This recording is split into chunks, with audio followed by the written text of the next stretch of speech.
Mr. Speaker, sir, I beg to give notice of the following motion, that the Senate notes the report of the Parliament of Kenya delegation to the 2025 hearing of the Interparliamentary Union, IPU, held at the United Nations in New York, United States of America, on 13th to 14th February 2025, laid on the table of the Senate on Thursday, 17th July 2025. Next order. Order number 7, questions and statements. Statements pursuant to Standing Order 52-1. Senator Essie Wakenyuri.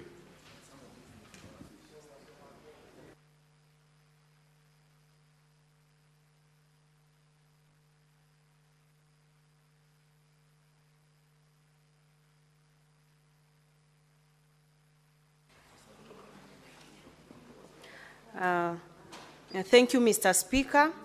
This is a statement on a matter of international concern on the World Expo 2025 in Osaka, Japan. Mr. Speaker, sir, I rise pursuant to Standing Order 52-1 to make a statement on a matter of international concern regarding the World Expo 2025. Mr. Speaker, sir, World Expos, officially known as International Registered Exhibitions, are global platforms where nations converge to explore solutions to the world's most pressing challenges through engaging and immersive experiences. They attract tens of millions of visitors, enable countries to build iconic pavilions, and leave lasting legacies in host cities. The first World Expo was held in 1851 in London, and since then, 36 have taken place. These expos have grown to become unparalleled global events in terms of size, scale, duration, and attendance. Since Expo 2000 Hanover, they have been held every 5 years, with the last one hosted in Dubai in 2021, delayed due to COVID-19. Mr. Speaker, sir, World Expo 2025 is currently underway in Osaka, Kansai, Japan, under the theme Designing Future Society of Our Lives. It actually runs from 13th of April to 13th of October 2025, featuring 158 countries, 7 international organizations, and millions of global attendees. Kenya is proud to be among the participating nations. By the end of June 2025, over 700,000 visitors had toured Kenya's pavilion, including Princess Aiko, the eldest daughter of Japan's Emperor and Empress. Mr. Speaker, sir, I wish to commend the following for the exemplary efforts in showcasing Kenya on the world stage. Honorable Lee Kinyanjui, Cabinet Secretary, Ministry of Investments, Trade and Industry. Ms. Regina Ombam, the Principal Secretary, State Department of Trade. Mr. John Olultua, the Principal Secretary, State Department of Tourism. And Ms. Floyce Mukabana, the CEO, Kenya Export Promotion and Branding Agency, KEPROBA. During Kenya's National Day of Honor on the 24th of June 2025, guests received Kenyan flowers, drawing widespread admiration for their scent and quality. This gesture created long queues at our pavilion and revived interest in Kenya's floriculture sector, which had suffered during the pandemic. I'm confident this exposure will help reclaim our market share in Japan. Kenyan tea was also served, and cultural performances celebrated in richness of our heritage. Videos featuring our tourist attractions from Masai Mara to the coastal beaches offered visitors a glimpse of Kenya's beauty.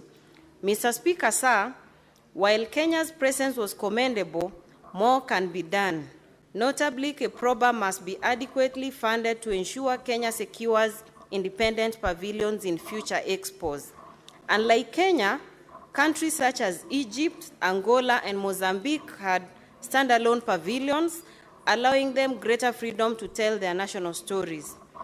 At the Kenya-Japan High-Level Business Forum, it was noted that the current trade imbalance, which is on a ratio of 1:18 in favor of Japan, needs to be addressed. A major obstacle to agricultural exports is the lack of a direct cargo flight. Transshipment often compromises the freshness and quality of farm produce due to temperature fluctuations. Tourism is another area where we can gain. Sadly, gate fees at the Masai Mara recently rose from 9,000 shillings to 27,000 shillings for foreign tourists, which has pushed many Japanese tourists to Tanzania. And in 2024, Tanzania received 5.2 million tourists compared to Kenya's 2.4 million tourists, reversing our pre-COVID lead. Mr. Speaker, sir, as we look ahead to World Expo 2030 in Saudi Arabia, preparations must begin now. Kenya will have another opportunity to showcase its tea, coffee, nuts, flowers, and even emerging exports like avocados. I thank you. Thank you, Mr. Speaker. Senator for Nairobi City County.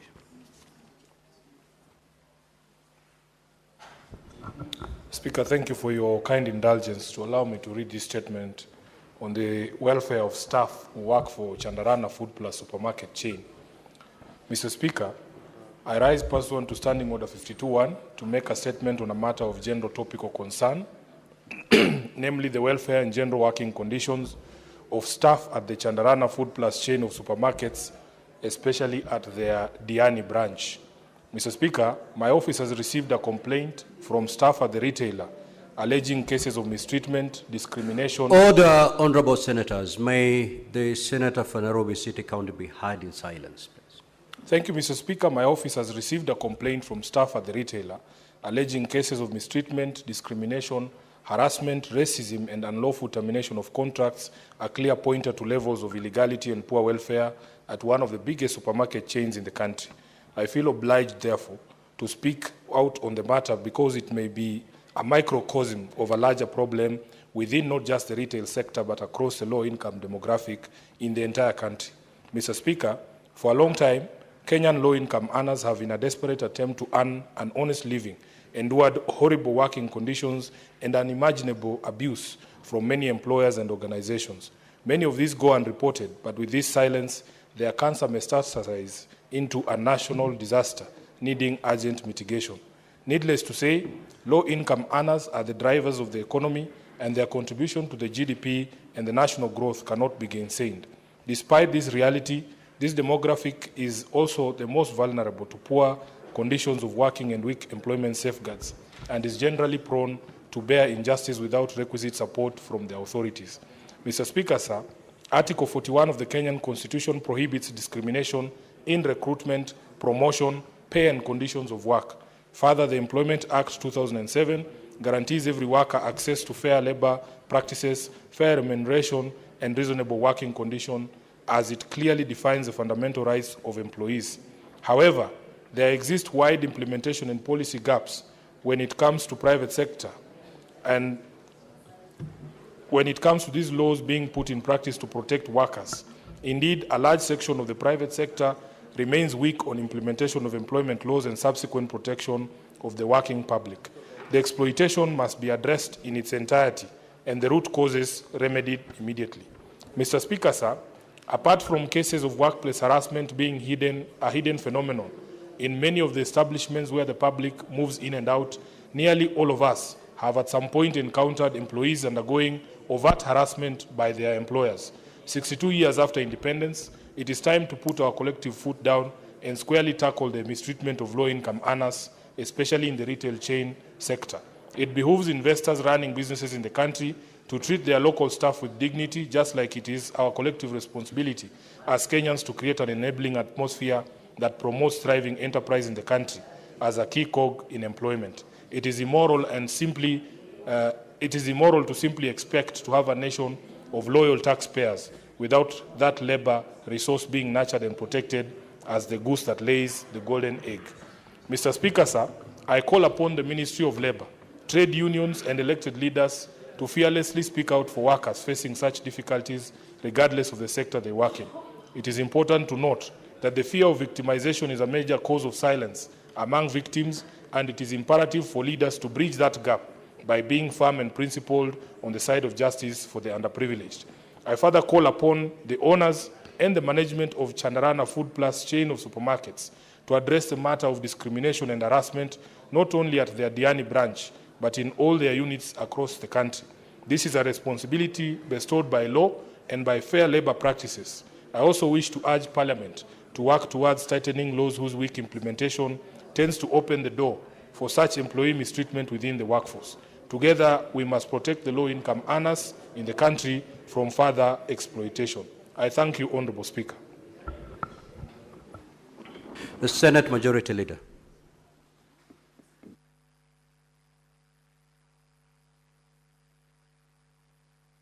Apologies, Speaker. Statement by the Majority Leader regarding the business of the week that commences on the 22nd of July, 2025, pursuant to Standing Order number 57-1. Mr. Speaker, this is the status of legislative business for that week. Mr. Speaker, sir, we have 59 bills, of which 40 are the second reading and 19 are at the Committee of the Whole stage pending consideration. There are 32 motions, Mr. Speaker, 3 of which are pursuant to Standing Order number 238, all of which have been discussed and are now pending conclusion. Further, Mr. Speaker, we have 28 petitions that are pending conclusion by respective committees, and like I observed last week, 19 of them, Mr. Speaker, are due for reporting already. So I want to request the chairpersons who are in the House, and I can see a number of them, Senator Faki, Senator Issa, I think Senator Muma, quite a number of them, and perhaps some are seated behind me, that I cannot see them, Mr. Speaker. If you're chairperson of a committee and you have a petition that is due for reporting, we are being very unfair to the citizens that petition this House, because they do so believing that we can deliver justice expeditiously, Mr. Speaker. And therefore, I hope that we can do that, Mr. Speaker, because that is part of our constitutional mandate. Mr. Speaker, we had an interesting one last week, the one by Mr. Musundi, Mr. Speaker, which we are already counting the 30 days because we continue to see that violation. It was quite tragic, Mr. Speaker. Not tragic, but poetic injustice, not justice this time. Because I spoke about it, and on Friday, last week, I went to a function, Mr. Speaker, I was a chief guest, and the member of the National Assembly had actually branded a photo of themselves on that particular bus. I almost asked them to remove it, but then I figured the 30 days are not yet over. So I hope Secretariat, Mr. Speaker, are following up on the resolution of that matter. I was just making that point, Mr. Speaker, to remind our chairpersons on the importance citizens attach to this House, especially with regards to petition. There is a reason why this House receives almost 3 times the number of petitions that our counterpart House, more than our counterpart House, Mr. Speaker. So I want to request of our chairpersons, please don't let that very stellar performance and good record of this House disappear. Honorable Senators will also note that as indicated in Order number 10 and 11 in today's order paper, 2 bills are scheduled for division at the second reading stage. Further, at Order number 12, the President's reservations to the Conflict of Interest Bill, National Assembly Bill number 12 of 2023, are equally scheduled for division at the Committee of the Whole stage. I therefore request our party whips to mobilize the requisite delegations for the divisions to be undertaken to ensure progress is made on this bill. Particularly, Mr. Speaker,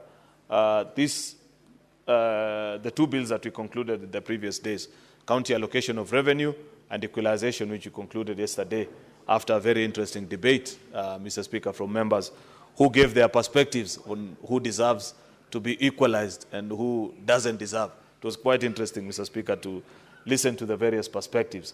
Those bills are now at the second reading, Mr. Speaker. I hope we can conclude and vote on them this afternoon so that next week we conclude on them and our counties can begin their operation. Mr. Speaker, you know we are almost getting to the last week of July and we haven't considered county allocation of revenue, which is the final instrument that delivers funds to counties, Mr. Speaker. We equally have to, in today's order paper, Mr. Speaker, the county additional allocation bill. another important bill as well that followed almost the same route with the equalization, Mr. Speaker. And I look forward to the debate on that one, Mr. Speaker, because there's good reason why that bill came up. Therefore, Mr. Speaker, I want to request that if we can prioritize voting this afternoon on those very important pieces of legislation for our county governments, I will appreciate. On Tuesday, the 22nd of July, when SBC meets, Mr. Speaker, we shall consider the business of the week, Mr. Speaker, which will include business not concluded on today's order paper, as well as other businesses that are indicated in the notice paper. The Wednesday, 23rd of July, Mr. Speaker, will include questions to the CSs as approved by SPC, as well as motions. We have next week the Minister in charge of Youth Affairs, Creative Economy and Sports, who's responding to questions by a number of colleagues. We have the CS also for cooperatives and micro, small and medium enterprises, responding to a number of questions, as well as the CS in charge of environment, Mr. Speaker. Finally, Mr. Speaker, these bills that I have mentioned earlier, that are the second reading stage, which include the county government, state officers removal from office procedure. There's a tobacco control bill, which quite a number of senators have had interesting perspectives on. Mr. Speaker, there's a county government county government's amendment bill, Mr. Speaker. Then there's a street naming and property addressing system bill, a very important bill, Mr. Speaker, that will respond to part of the issues actually that were raised in the petition by Mr. Musundi. These other bills, Mr. Speaker, that are the committee of the whole, which include the sports amendment bill, public fundraisings appeal bill, the heritage and museums bill, environmental laws, statutory instrument, which is an ADCO bill, county government election laws, it's an ADCO bill as well, Mr. Speaker, labor, migration and management bill. These are bills that are in the third reading, Mr. Speaker. And I want to request colleagues, if possible, if we can schedule time next week and prioritize the conclusion of bills that we have finished actually moving of the amendments, and all that is required is to vote, Mr. Speaker. So I want to request if members can prioritize their attendance to the House so that we conclude on those bills.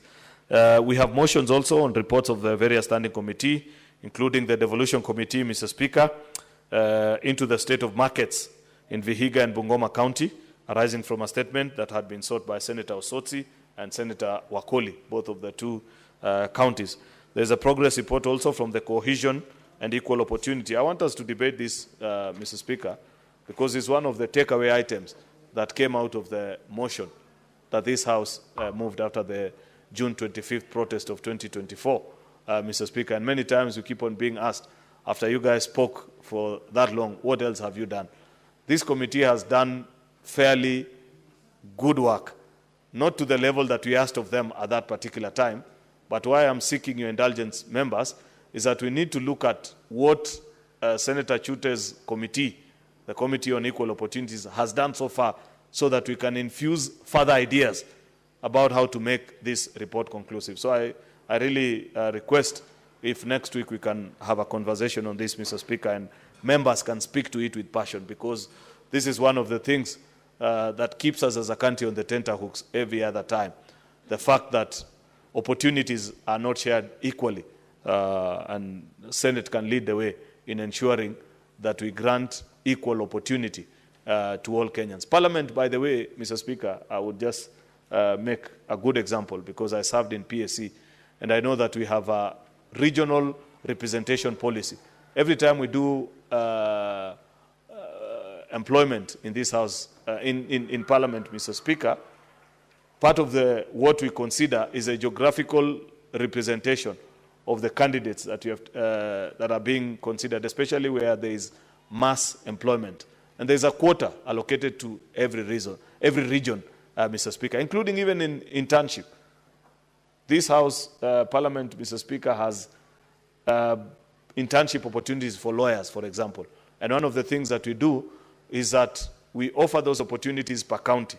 So if this year we have county 1 to 15, because there are 15 slots, unless they have increased now, those 15 counties sit out for the next 3 years until the rest of the 32 counties out of the 47 have gotten an opportunity to present a candidate. Such are the kind of intervention that this House can recommend to ensure that as a country, even in terms of employment and equal opportunities, in all and across the span and breadth of the public sector is represented. That needs to be covered in this report, and therefore I want to urge members that next week when we discuss this report, please bring your A game so that we're done. Finally, Mr. Speaker, the projected business for Thursday, 24th, will be any other business that will not have concluded on Tuesday and Wednesday. I thank you, Mr. Speaker, and hereby lay this statement on the table of the Senate. Thank you. Now, honorable senators, before we move to the next order, I have this communication to make. I would like to acknowledge the presence in the public gallery this afternoon, visiting teachers and students from Ikundu Primary and Junior School in Murang'a County. The delegation comprises 46 students and 5 teachers who are in the Senate for a one-day academic exposition. Now, honorable senators, in our usual tradition of receiving and welcoming guests to Parliament, I extend a warm welcome to them, and on behalf of the Senate and my own behalf, wish them a fruitful visit. I will call upon the Senator for Murang'a under 1 minute to exit. Honorable Senator, take your seat. Take your seat.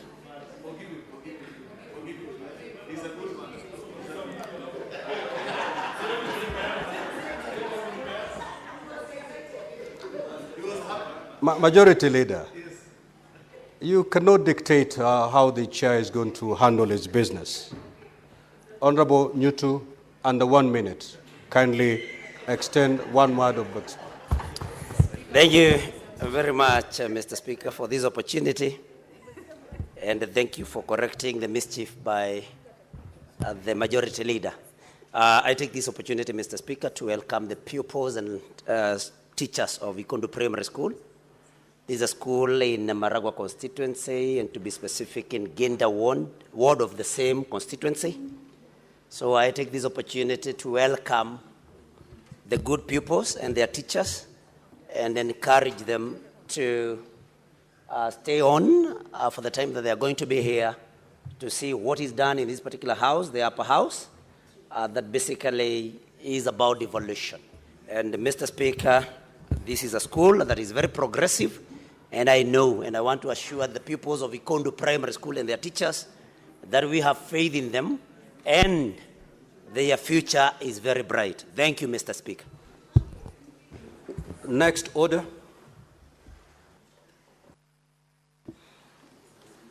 Order number 8, motion, approval of Senate nominees for appointment to the Board of Trustees for the post-service medical scheme for members of Parliament.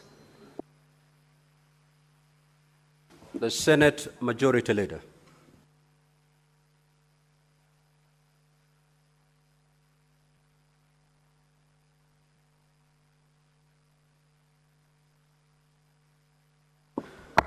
Mr. Speaker, I rise to move the following motion.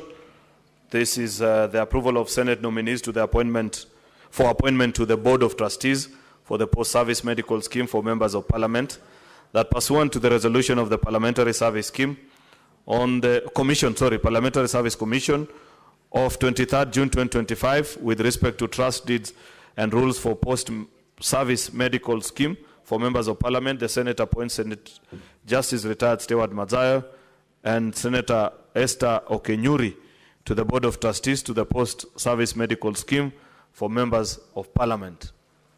Mr. Speaker, that is what it is.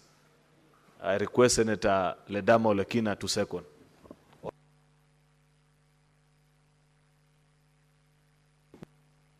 Thank you, Mr. Speaker. Mr. Speaker, I second the motion as moved. So, honorable senators, I'll proceed to propose the question that pursuant to the resolution of the Parliamentary Service Commission of 23rd June 2025, with respect to the trust deed and rules for the post-service medical scheme for members of Parliament, the Senate appoints Senator Justice Retired Stewart Mazayo, EGH MP, and Senator Esther Okenyuri, MP, to the Board of Trustees for the post-service medical scheme for members of parliament. Now, honorable senators, the floor is open for debate. Now, remember, honorable senators, that this matter was elaborately explained to us during our last Naivasha retreat. It was adequately interrogated by us during that meeting. And therefore, I would urge you, instead of spending more time to debate on the very same matter that was explained and interrogated by us, with your concurrence, I proceed to put the question. Honorable senators, I will now put the question. That pursuant to the resolution of the Parliamentary Service Commission of 23rd June 2025, with respect to the trust deed and rules for the post-service medical scheme for members of Parliament, the Senate appoints Senator Justice Retired Stewart Mazayo, EGH MP, and Senator Esther Okenyuri, MP, to the Board of Trustees for the post-service medical scheme for members of Parliament. Will as many as of that opinion say aye? Aye. Will as many as of the contrary opinion say nay? The ayes have it. Next order. Order number 9, motion, consideration of the report of the Mediation Committee on the Gambling Control Bill, National Assembly Bills number 70 of 2023.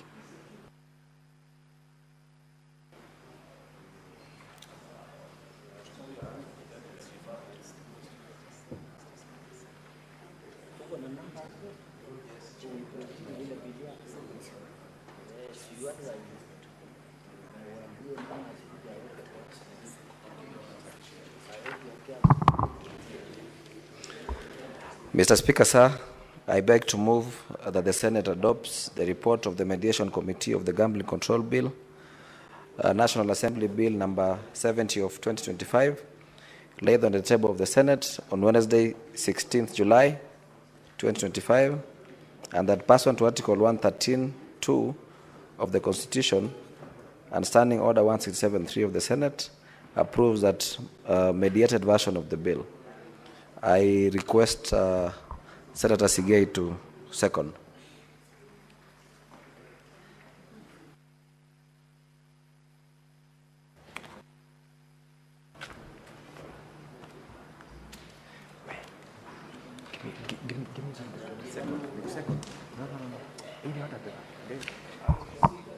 Mr. Speaker,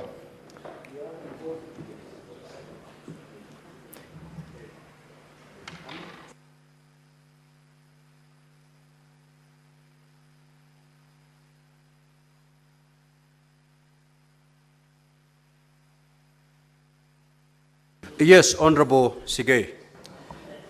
Mr. Speaker, I second the motion that has just been tabled by the Honorable Senator Alan Sang. And just to affirm a bit of the mediated version of the gambling bill, Mr. Speaker, that is a product of a joint committee of the National Assembly and this House, where initially when the bill came into the House, certain amendments were proposed, leading to a reversion, or rather a reconstitution of the mediation committee to consider the proposals that particularly came from this House. In particular, Mr. Speaker, part of the new introductions to the version of the bill that is currently before the House is a requirement for purposes of those trading in the business to have not necessarily ownership or the 30% ownership of the local representatives, especially for those who want to trade online. This was a position that earlier on had been provided that required any gambling agency must submit 30% of its shareholding to local investors. Mr. Speaker, the committee in its discussion over it provided that the only way we can enhance the business community in that particular sector to enhance support and access to these countries to ensure that they actually relinquish certain percentage of their shares and also are required to meet a certain condition, including provision of physical space, registration processes that are normally required for local entities. And, Mr. Speaker, the version that has now been tabled will speak to a number of the concerns, noting that this is one of those businesses that is currently almost across the world.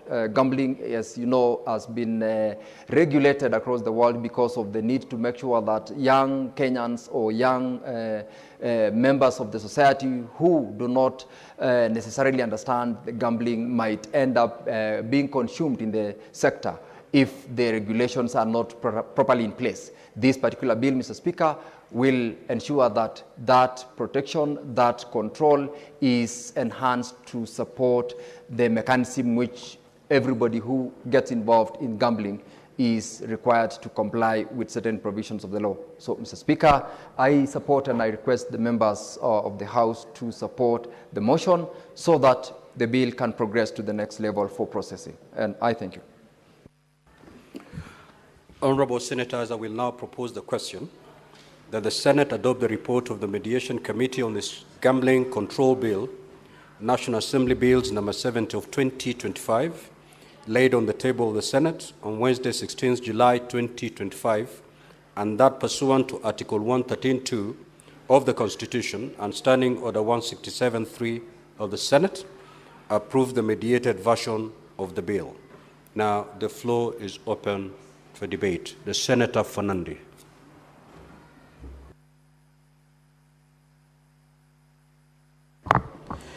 Thank you, Mr. Speaker, sir. While I note that the Mediation Committee of the Senate and National Assembly have done extremely well, is that our representative failed to note that under Article 96, our role is to protect devolution. And on the fourth schedule, there is a critical role of Mr. Speaker, of county governments. And one of the critical roles of the county government is issuance of licensing, not only on other things, but also including gambling. While I appreciate there is an amendment that has been proposed by the committee, we should have elaborate, because there are so many licenses that we issue. Mr. Speaker, when you visit a number of our local shops somewhere in Narok Town, you will notice the wall is mosaic. Not because it is a design of that shop, but because of the many licenses that we issue. And therefore, I agree, but we should have retained and given powers for the licensing, while I appreciate that they are proposing that county will develop county legislation. So, Speaker, you have to appreciate this country is a country of diverse.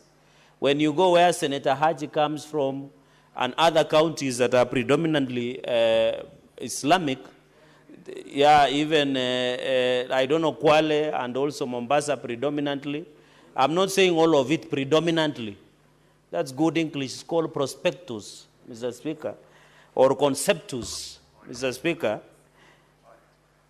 Mr. Speaker, I thought there is only one speaker in the House. Mr. Speaker, therefore, it will be a big challenge. So if you say let counties make their own county legislation, counties that are predominantly Islamic, they might not allow this. So what I have proposed in their report, they will not allow this, Mr. Speaker. If they would not, they would have proposed a uniform county legislation for counties to be able to follow on this issue of gambling. Because of different diverse culture, different religion, Mr. Speaker, you have to appreciate that this culture of gambling is killing many families, Mr. Speaker. And gambling is an addiction, Mr. Speaker. It is becoming a problem. Mr. Speaker, Mr. Speaker, while we appreciate we must raise taxes, gambling is a dangerous disease that when it is addictive, it should be treated the way it is being treated, Mr. Speaker. Many people are betting the other day that Chelsea will win, PSG will win, and I'm telling you, there are people who are still recovering from that shock, especially people who did not support Chelsea to win. So, and they have gambled, there is Betexin, there is many betting companies, Mr. Speaker. I'm told even in our villages where we come from, especially where Senator Kalwale comes from, I'm told young men and women are stealing even eggs to go and sell so that they are gambling, Mr. Speaker. When you visit our small centers, there are some Chinese-like machines called lotteries, where, Mr. Speaker, they are taking a lot of our resources, Mr. Speaker. Therefore, I would have expected our committee, we don't want to be a gambling nation, Mr. Speaker. And you know this thing of gambling with life, even when you saw the other day, people are gambling with their lives. They go on the streets, they loot. When it is just a gambling. Mr. Speaker, you saw some of the young people were even sending money for morticians, even during Sabasaba and during the anniversary, Mr. Speaker, of GNC demonstrations. We are a dangerous country, Mr. Speaker. We are teaching the young people bad manners, Mr. Speaker, of gambling. Because we have said, Mr. Speaker, that you can gamble your way to wealth or to power, Mr. Speaker. We should desist, and even I'm happy, Mr. Speaker, some of your guests, including boys and girls from various schools, should know that gambling is bad manners. We should not teach our society to gamble. We should not. We know people who have gambled their way to where they are, Mr. Speaker, and we don't want to mention names after you gave us directive or in the ruling that you gave it in a Solomonic manner, Mr. Speaker. So we don't want to teach anybody to be a gambler. The only gambler we should allow is Kenny Rogers' song about gambling, Mr. Speaker. That's the only song we should allow. The Kenny Rogers, Mr. Speaker. No, the standing orders does not allow me to sing, Mr. Speaker, and they are misleading me. Mr. Speaker, you should know when to run and when to stay. Mr. Speaker, so the licensed amusement machines, pool table permits, Mr. Speaker, license and supervise of county issuance of trade permits for total setters. Mr. Speaker, these are very interesting English. Mr. Speaker, it reminds me the hearing of the president of Eastern Cape, Judge Celebi Mbenenge, over his claims of sexual harassment, and he's using very powerful English like what the committee have used here, Mr. Speaker. So this issue of I would have expected the committee... Senator Olekina, kindly take your seat. Thank you. Proceed. Thank you, Mr. Speaker, for protecting me. Mr. Speaker, and therefore number two is on the issue of, I agree with the amendment that the young people should be part of the betting board, and therefore a representative from Council of Governance, because that is where we should, Mr. Speaker.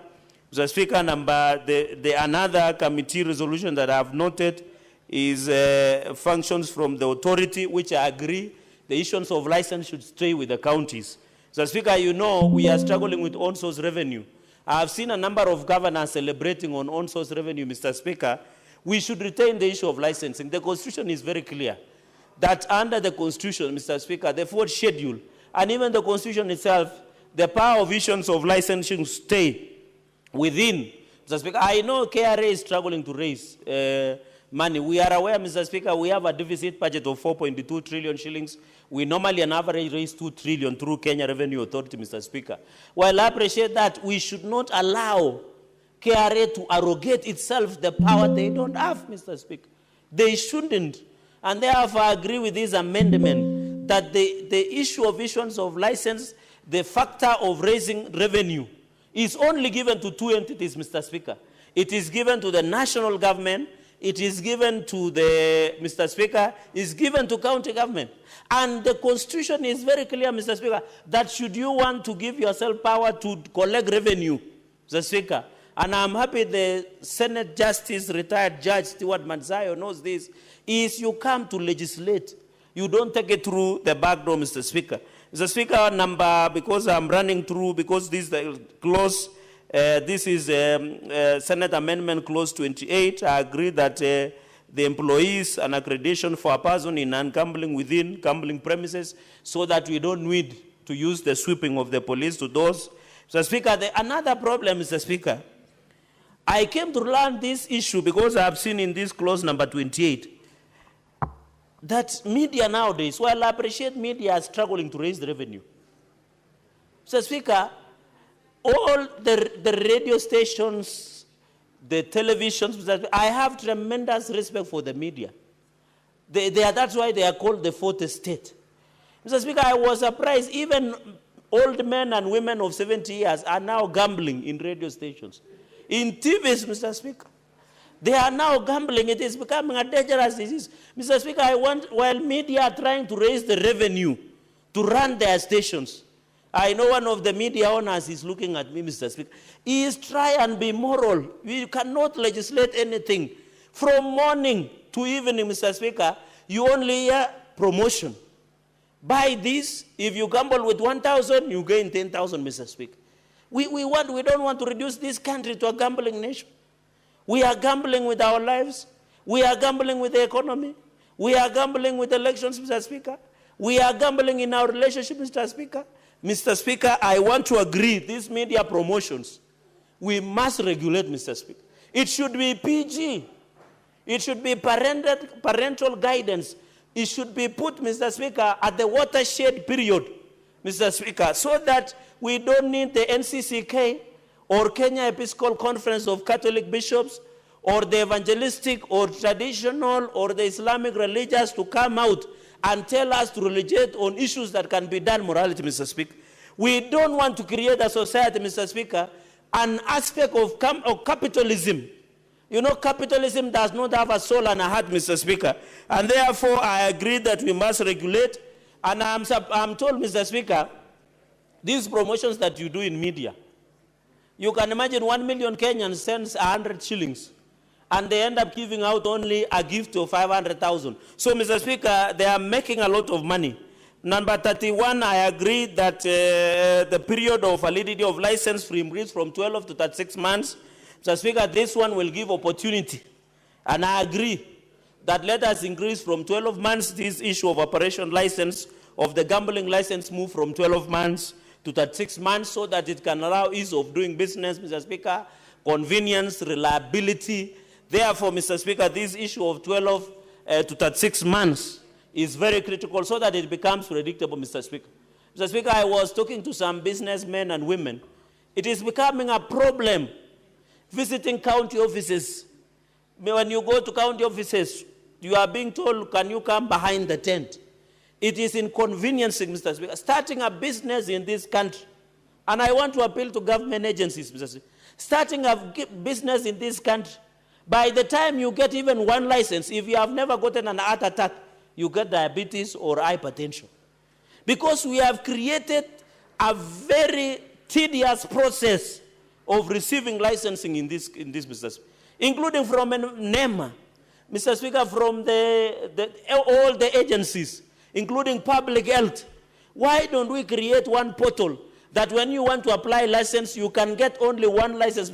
If today, Mr. Speaker, you want to cut a tree in Nairobi, the agencies, Mr. Speaker, that you will go, even those agencies are not more than the process of going to heaven, Mr. Speaker. It is so tedious. It is so unfortunate, Mr. Speaker. Therefore, by the time you get your license, if you are not sick, Mr. Speaker, you are bankrupt.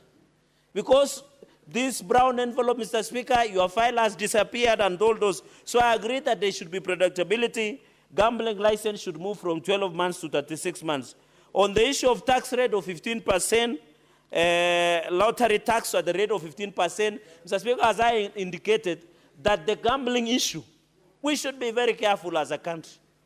In fact, I want to request, Mr. Speaker, the Committee of Trade and ICT must do an audit of this gambling that we have, Mr. Speaker. You are being told you can win a mbuzi or a goat, you can win a car, you can win 100,000, you can win a trip to Diani, you can win a trip, Mr. Speaker. They are just playing with the imaginations of Kenya, and they are making more money.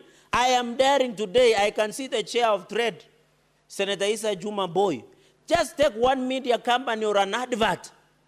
1 million Kenyans send 100 shillings, including our old men and women in the village. And they only give a reward of 500,000 or even 20,000. Those guys are making devilish and satanic profits at the expense of Kenyans, Mr. Speaker. They are making it, Mr. Speaker. There are people who are going without food because they are gambling, Mr. Speaker. Even I know the football season is over, but I want to appeal to many young people, or has it begun? Yes, it's coming in August, Mr. Speaker. So I want to appeal, this issue we must agree, and I agree that we need to introduce the lottery tax of 15%, Mr. Speaker, as a preventive mechanism against the disease called gambling, Mr. Speaker. And I want to say this issue of gambling must and should be arrested. So the issue of 15% tax at the rate of 15% on lottery tax, Mr. Speaker, should and must be included. While I appreciate, Mr. Speaker, it is not lost on us that most of these betting companies are sponsoring football tournaments, they are giving out support, they are giving out CSR. But, Mr. Speaker, when you compare the cooperative social responsibilities that these betting companies and lottery companies are giving, it's a drop in the auction, Mr. Speaker. It's a drop in the auction, Mr. Speaker. And therefore, they must pay tax, and we must ensure this CSR. While they say, I normally see they sponsor Gorbaya, AFC, when Mr. Speaker, you know, in the spirit of East Africa, I have a lot of interest in Tanzania, Mr. Speaker. I normally see SportsPesa sponsoring Simba or Yanga, Mr. Speaker, down there in Tanzania. While we appreciate, even here AFC Leopard, this one Harambee Stars, we want them to be sponsored, Mr. Speaker. Mr. Speaker, and many other companies. Honorable Faki, allow your colleague to make his comments. Proceed. Mr. Speaker, if you need to give information, you know what to Mr. do. Speaker, you know some habits die hard. Old habits die hard, and I understand why. Mr. Speaker, he's a good man. So, Mr. Speaker, this one of the tax should be charged by the license broker, and we agree with that, Mr. Speaker. Mr. Speaker, quickly, from to 1 shilling, Mr. Speaker, this is where I was saying. I don't know whether our majority leader, I don't know whether your membership are aware of the reality on the ground. Because vitu kwa ground is different, Mr. Speaker, forgive my language. But how do you reduce from 20 shillings to 1 shilling? You will allow the small children also to be betting, Mr. Speaker. And where is the mover of this report, Mr. Speaker? I don't think he's around. Mr. Speaker, you will allow young boys and girls to bet because you are reducing it from 20 shillings, Mr. Speaker, to 1 shilling, Mr. Speaker.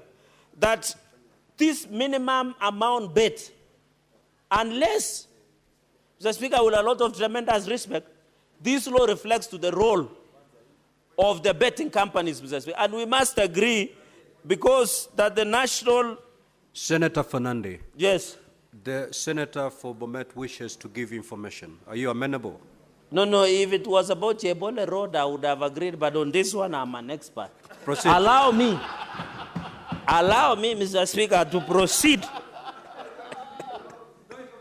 No, to reduce the minimum of single bet in a casino from 20 shillings to 1 shilling, Mr. Speaker, unless you want me to bring a casino, even the small you see in Jebwalungu Center, somewhere in the Bomet, Mr. Speaker, because in the committee report, this is not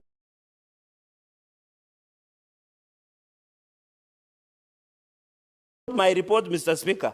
Mr. Speaker, on the clause number 66, I think when you will be replying, you can clarify if you think I didn't capture your but we should stop from being gatekeepers of certain interests, Mr. Speaker. I know them. Mr. Speaker, I've been around for long. I know they are put on a mask, but we'll unmask them when the time comes, Mr. Speaker, during voting. Mr. Speaker, I allow the clause number 66. In this issue of financial reporting and monitoring, I agree they have done a good job there. Mr. Speaker, the issue of money laundering. Mr. Speaker, you know there are people who are stealing public funds. We used to have pirates here in Somalia. There was a lot of money coming to it's called illicit money. Mr. Speaker, and I think on the issue of money laundering, Senator Sige, you have done extremely well on this matter. We must address money laundering, Mr. Speaker. We don't want people to be stealing money and putting it in betting so that they can launder it. Because the process of money laundering, the layering process, and reintegrating the illicit money into the system, Mr. Speaker. Mr. Speaker, on the issue, because I'm running through quickly, clause number 71, Mr. Speaker, penalty, I disagree, Mr. Speaker, to 50 shillings. I think this one, the mediation of by deleting amount 5 million, therefore 3 million shillings. Mr. Speaker, I thought we had agreed. While we don't want to morally legislate, why would you reduce? We want this to be punitive. We want people who want to gamble, people who have excess money, like Senator Issa and Senator Faki. Mr. Speaker, we want people who have a lot of money to gamble. Mr. Speaker, this 5 million, and I'm happy Senator Issa is proud of it, that therefore 3 million, it should stay. I hope when it comes to committee of the whole, Mr. Speaker, that issue can be relooked at, Mr. Speaker. In this clause number 87, television, I agree. This one, in conclusion, Mr. Speaker, remove the restriction that a gambling advertisement shall not be broadcasted on television between 6 a.m. to 10 p.m. unless it is done on a live sporting event. Mr. Speaker, I agree this watershed moment because most of our children who are part of your guests today are asleep. Then we can do a PG calendar guidance so that those adverts of betting and gambling can be done during watershed moment, and also to protect our children and people under 18 years. Mr. Speaker, the 20 million to 1 imprisonment from 20 years, I agree. This is very important, 20 million shillings to 1 million shillings. Mr. Speaker, 1 minute. Mr. Speaker, I disagree. Why do you want to reduce from 20 million to 1 million, Mr. Speaker? This is wrong. Mr. Speaker, we disagree. Any media that advertises beyond the restricted time, they should be fined 20 million. Mr. Speaker, with those many recommendations and report debate, I beg to differ and we will oppose with all my body organs when it comes to voting. Senator Faki. Mheshimiwa Spika, pia mimi nichangie ripoti hii ya uwiano kuhusiana na sheria ya kamari. Na Mheshimiwa, kwanza, jambo la kwanza ni kuwa japokuwa kamati mbili hizi zilikaa pamoja na kujaribu kuangalia yale masuala ya sheria hiyo ya kamari. Kwanza ni kwamba kamari si biashara, Mheshimiwa Spika. Kamari ni kamari. Na kamari na madhara mengi, Mheshimiwa Spika, ikiwemo ile tunaita addiction ama uraibu, vile vile pia inasababisha athari za akili, yani mental health. Mheshimiwa Spika, wengi wale ambao wanakwenda katika shughuli hizi wanaathirika kiakili, kwa sababu bila ya kwenda katika mchezo wa kamari, Mheshimiwa Spika, mtu yule anakuwa si mtu wa kawaida. Tatizo nilikuwa nalo na sheria hii, Mheshimiwa Spika, ni kwamba imetoa fursa ya kufanya hata watu wadogo waweze kucheza kamari, kwa sababu ikiwa kiwango cha pesa ambazo unaweza kutumia kwa kamari kimepunguzwa kutoka shilingi 20 mpaka shilingi 1, ina maana kwamba kila mtu anaweza kushiriki katika mchezo wa kamari. Mheshimiwa Spika, shida nyingine ni kwamba katika vituo vyetu vya redio kwa sasa, Mheshimiwa Spika, matangazo mengi ni ya kamari.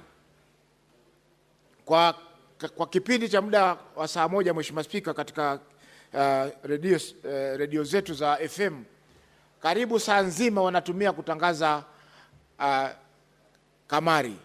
Utasikia ukilipa shilingi 100 utapata shilingi 2,000. Ukilipa shilingi 100 utapata 200,000. Kwa hiyo Mheshimiwa Spika, imekuwa ni jambo la kawaida sasa katika nchi yetu kwamba watu wanashiriki katika masuala ya kamari, na hii Mheshimiwa Spika sio jambo zuri, kwa sababu baadhi ya zile athari ambazo nimezitaja hapa, Mheshimiwa Spika, zitaweza kuwasibu Wakenya wengi. Hivyo basi na nchi haitapata watu ambao wanaweza kufanya kazi kuweza kujenga nchi. Mheshimiwa Spika, ningependekeza kwa sheria labda ingefanywa ngumu zaidi ama kali zaidi kuhusiana na wale ambao wanakiuka sheria kuhusiana na masuala ya kamari. Kwa mfano, hizi vituo vya redio ambavyo vinatangaza mara kwa mara masuala ya kamari vingepunguziwa muda ambao wanatakana kutangaza kamari hiyo, Mheshimiwa Spika. Kwa sababu bila ya hivyo ina maana kwamba kila mtu ataingia katika mchezo wa kamari, na hivyo basi itakuwa sio nzuri kwa nchi yetu ya Kenya. Mheshimiwa Spika, kwa hivyo shirika la communication, taasisi ya Communication Authority lazima iwe macho pia zaidi, Mheshimiwa Spika, ili kuhakikisha kwamba zile kamari ambazo zinatangazwa mara kwa mara ambazo zinaathiri watu wetu zinapunguzwa. Mwisho, Mheshimiwa Spika, ni kwamba kwa sababu ya hii kamari ambayo iko katika vyombo vya habari na kila mahali, ma TV, hata zile kasino ambazo zamani ndio ilikuwa ni sehemu za kamari, hivi sasa zimeweza kufifia. biashara nyingi za kasino, Mheshimiwa Spika, zinaweza kufungwa kwa sababu wengi wanashiriki katika kamari ambayo iko katika mitandao, yani online. Hivyo basi biashara zile taasisi ama zile sehemu ambazo kamari ilikuwa ikichezwa zamani imebadilika, sasa imekuwa hata majumbani watu wanacheza kamari. Bibi na bwana wanashiriki katika kamari, kila mmoja akijaribu kushabikia timu yake ya mpira ama kushabikia jambo fulani ambalo iwapo watashinda itakuwa ni wameweza kupata zile pesa ambazo wamewekeza katika kamari hiyo. Mheshimiwa Spika, kwa hayo mengi napinga mswada huu.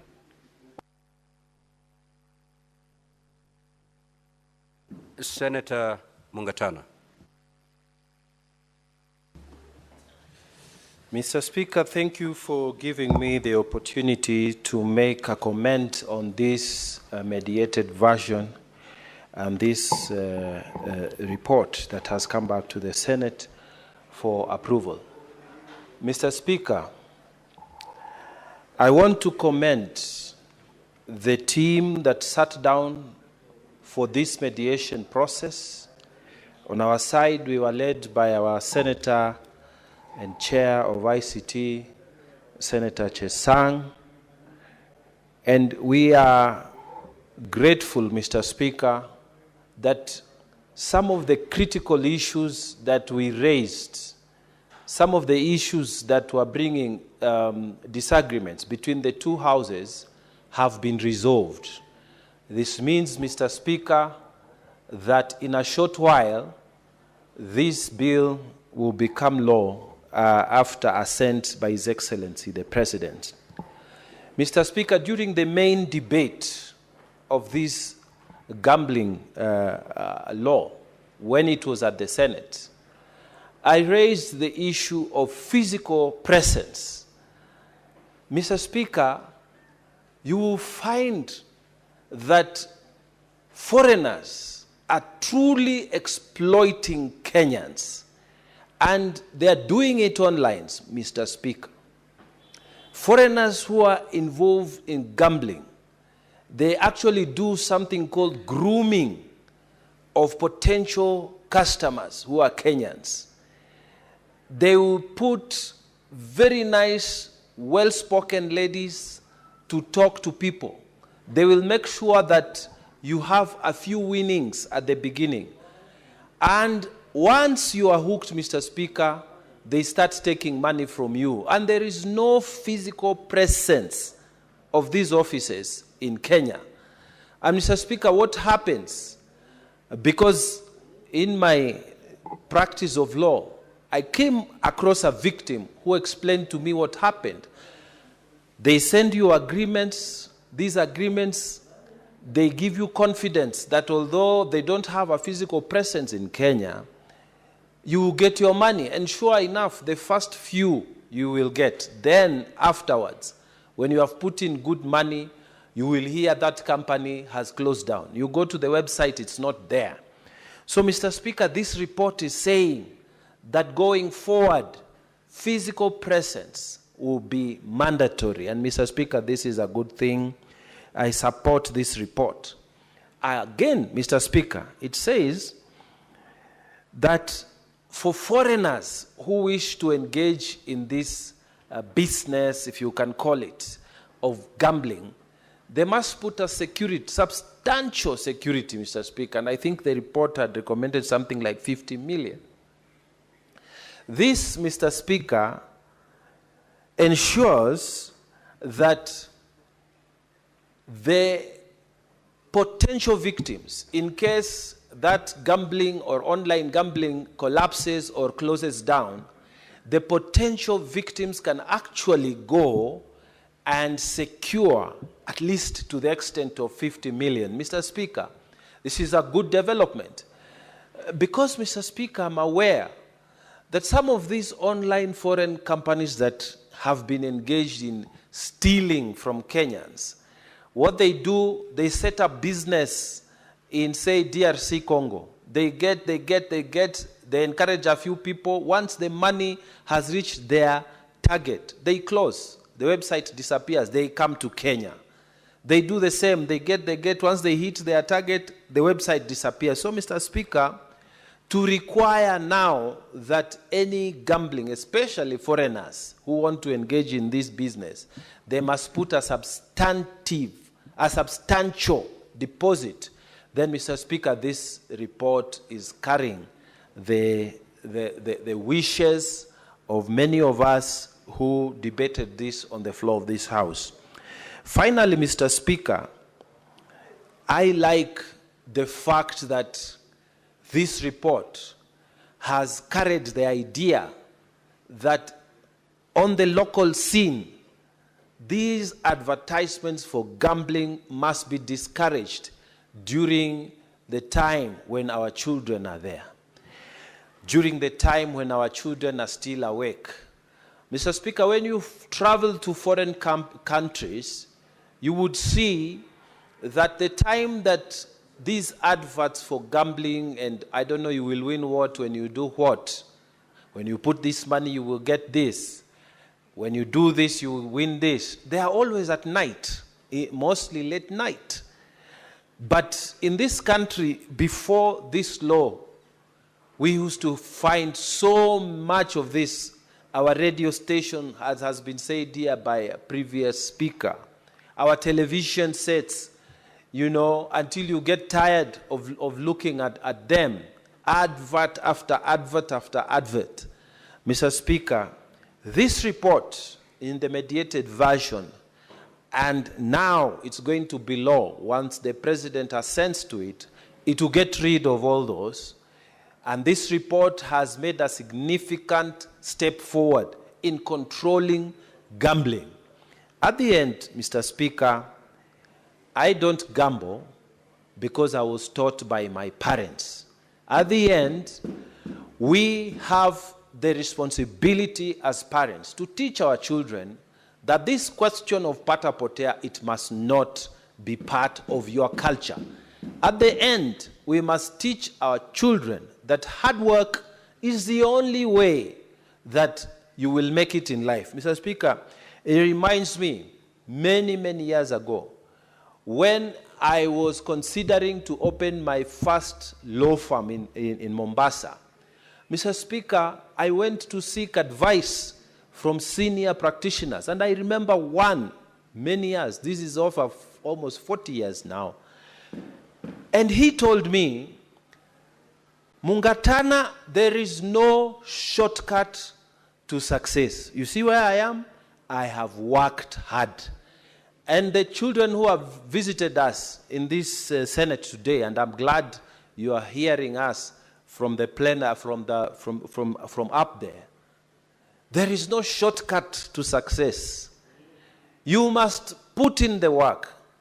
You see all these senators who are seated here, none of them will tell you, you will see their suits and their nice looks and what, but they will not tell you the story of sleeping late at night, moving with broken vehicles, spending nights in most uncomfortable situations, looking for votes, convincing people to sell their vision. And that's how they are seated here. Don't see the glamour and forget that there was work behind that glamour. The gambling culture is being spread on the belief that you will make it immediately. Anybody who tells you immediately, it's a red flag. Any person who tells you, put this money, you make money immediately, run away like you are running away from the devil himself. Anything, even your hard work, by the time you are getting your KCSE certificate, it has been many years of hard work. It has been 8 years of primary. It has been 4 years of secondary school. Nobody told you that you put in a card or you put in a coin and you become a graduate of KCSE and now you're ready for university. There is no shortcut. At the end, we will make this law. I support this report, but at the end, the story is yours. The story is with your family. The story is your mother and father or your guardian. You must not gamble. Go and work. Go and work hard, and you will be successful to the extent that you imagine you will be in life. Mr. Speaker, with those many remarks, I wish to support the mediated version of this report and confidently ask the President to assent to it so that we can start regulating this gambling business. Let's not go back and forth on this matter. Let us have a law, and if this law is not good enough, the Senate does not stop operating. It will amend any section that is not good for the sake of good order in this country. Mr. Speaker, I support. Thank you. Senator Olekina.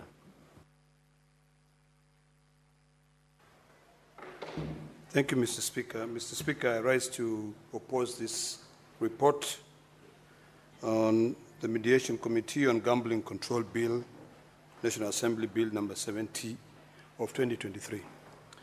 And I do so cognizant of the fact that we are living in a current environment where 90% of our youth are jobless, where we have protests on a daily basis, we have issues, social issues, mental issues, economic issues that we've not been able to address, that we are now seeking an escape route to live in an utopian world of get rich fast. Mr. Speaker, I was speaking to one of our colleagues here, and she said that one of our pastors in her village in Machakos collected all the offerings in the church, but instead of using it to solve social issues or to do God's work, he ended up gambling.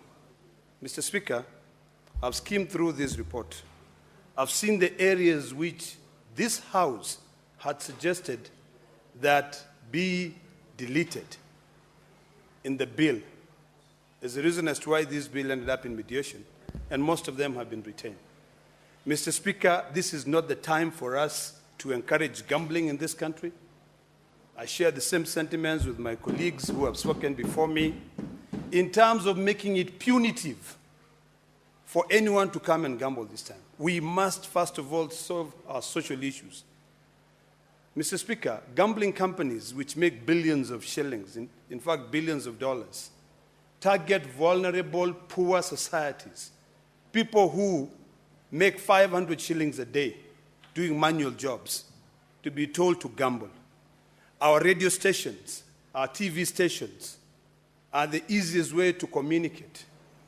But instead of our own radio station taking more time to educate the public and carrying out public participation on the dangers of gambling, they are spending more time collecting revenue because they can share the profits. Mr. Speaker, I completely oppose gambling. I oppose this bill. And if my colleagues, if I was to convince you from both sides of the aisle, I would request that we rethink gambling in this country.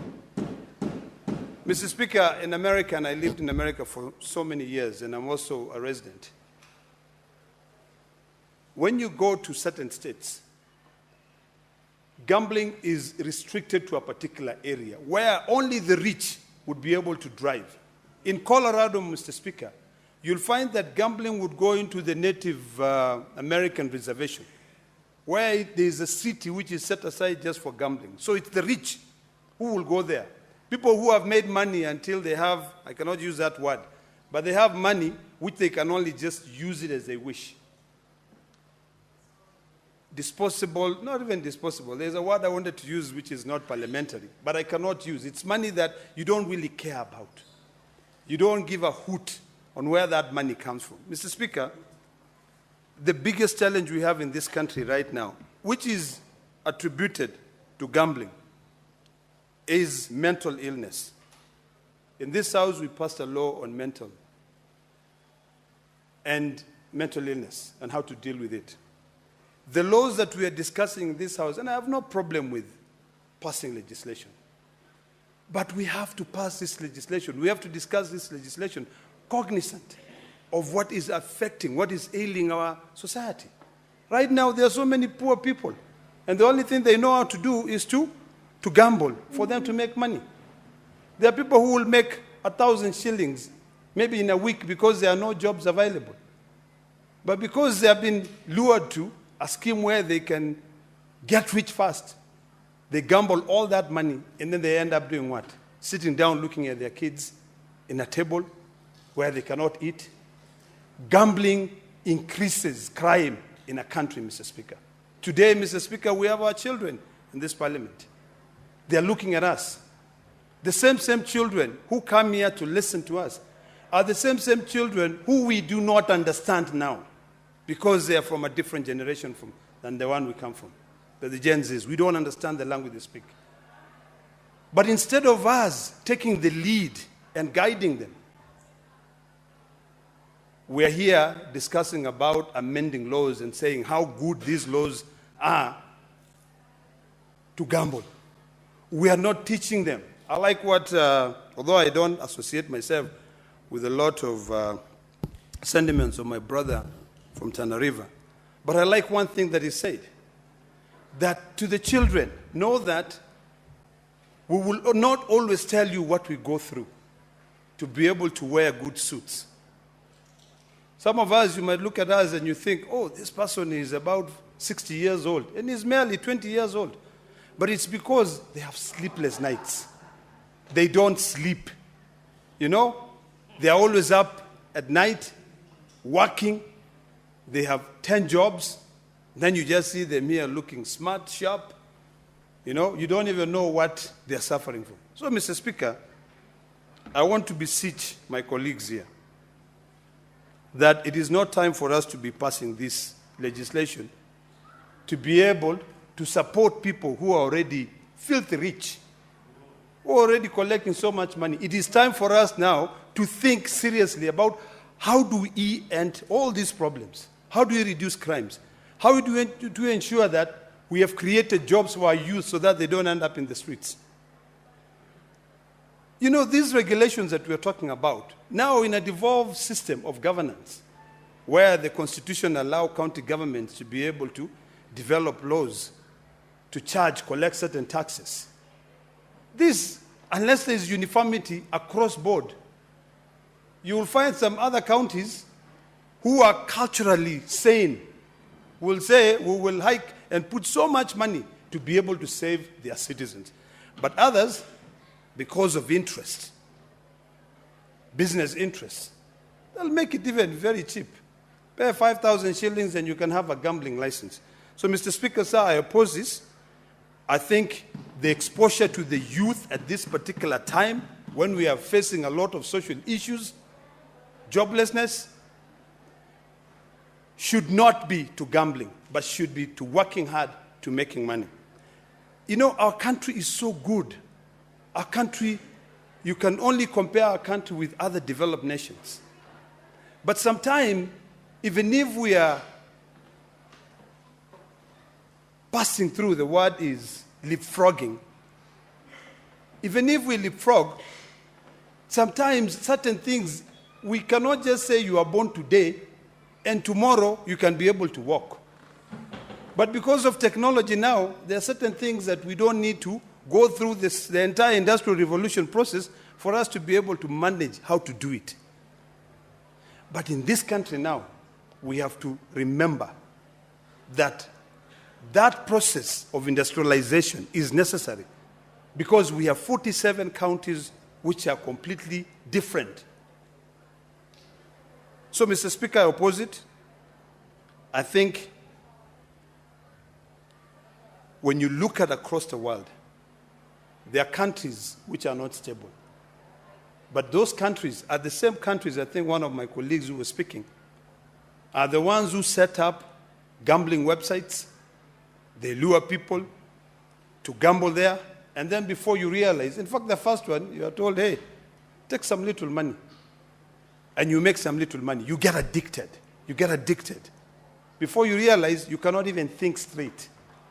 I think the only gambling that I can be able to say, it's one that can be allowed in this country is in the stock market. Because at least in the stock market, you are seeing there's a company here, Safaricom as an example.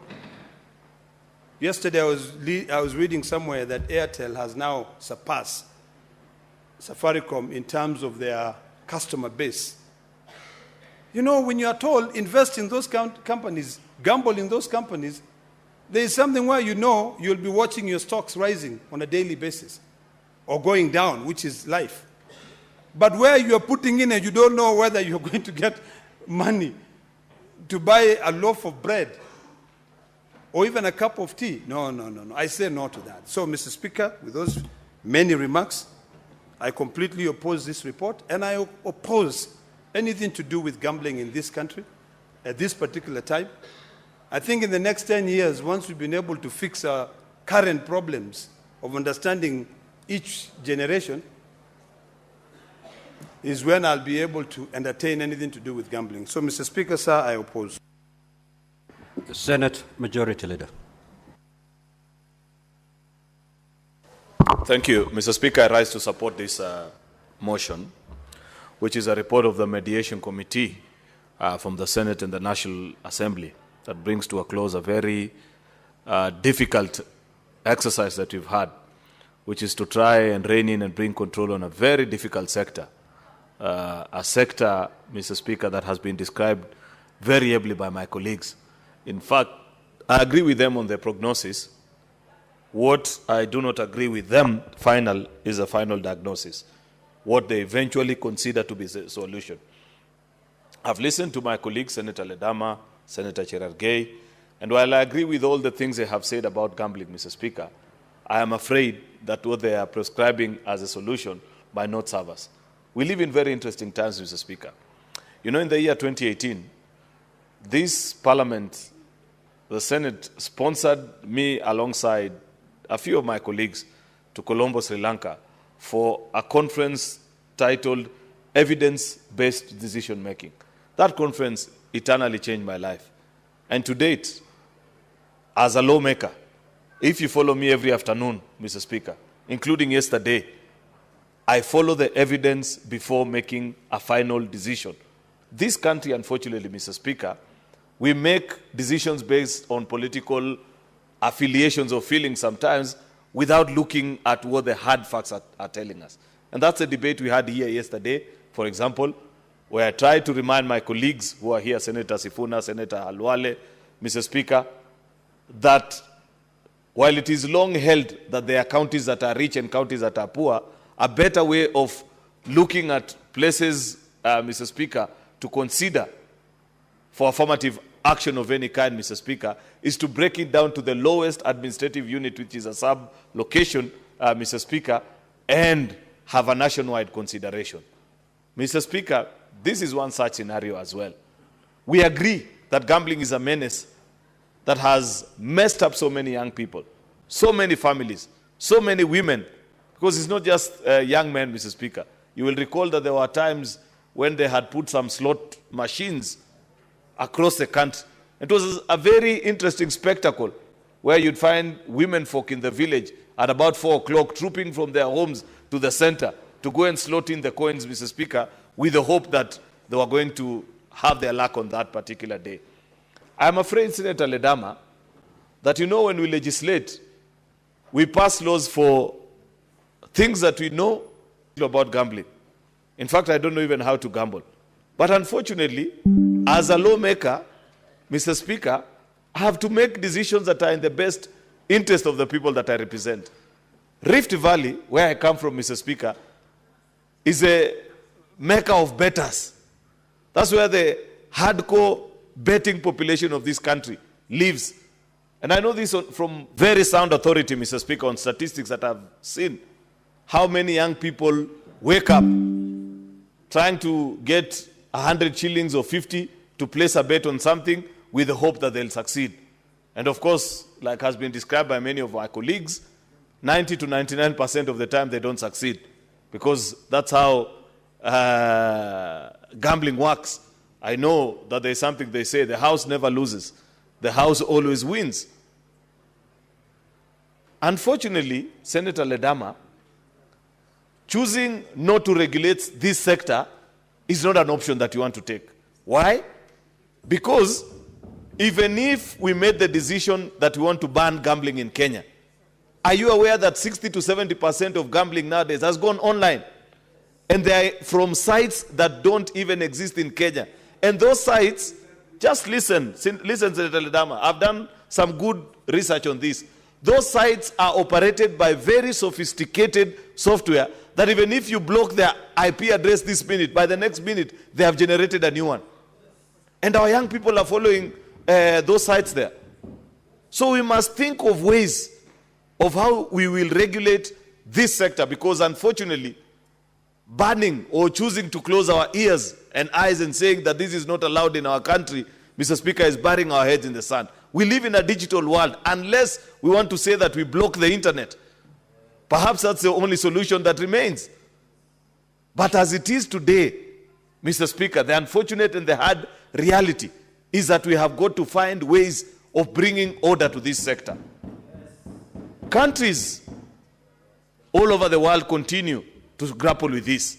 I took time. Actually, the former ambassador to Kenya from the UK. Yes, I don't mind. Senator Olekina, proceed and inform Senator Cheriot. Thank you, Mr. Speaker. Mr. Speaker, I appreciate the fact that the majority leader began his debate by giving us a history of what led to his style of debate, evidence-based. Mr. Speaker, when it comes to the issue of evidence-based, it is imperative to remember that as a country, what we need to remember is that our national identity card number is the one that unites us. There is nothing that stops us, majority leader, from ensuring that when you, for every transaction that you use, either online, to confirm any money, you have to use your identity card number.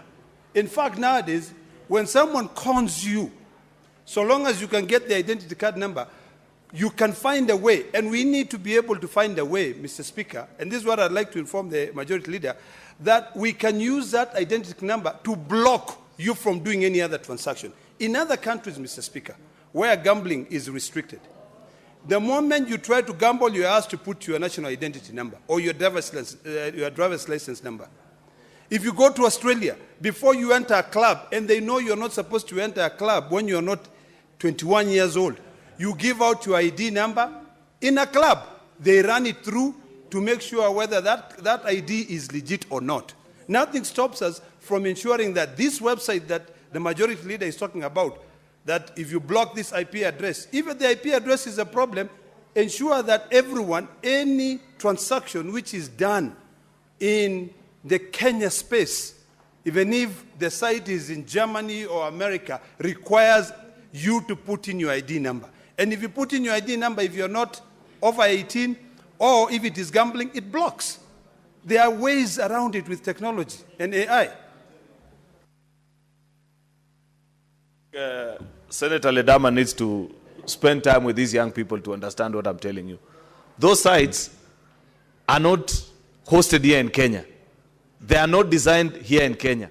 Therefore, you cannot determine for them what information they require from the people that are placing bets on those particular sites. They make payment using cards, ATM cards, Mr. Speaker, and sometimes on mobile money. Therefore, it is not possible, Mr. Speaker, to do what Senator Ledama is proposing, because I know for a fact, Mr. Speaker, that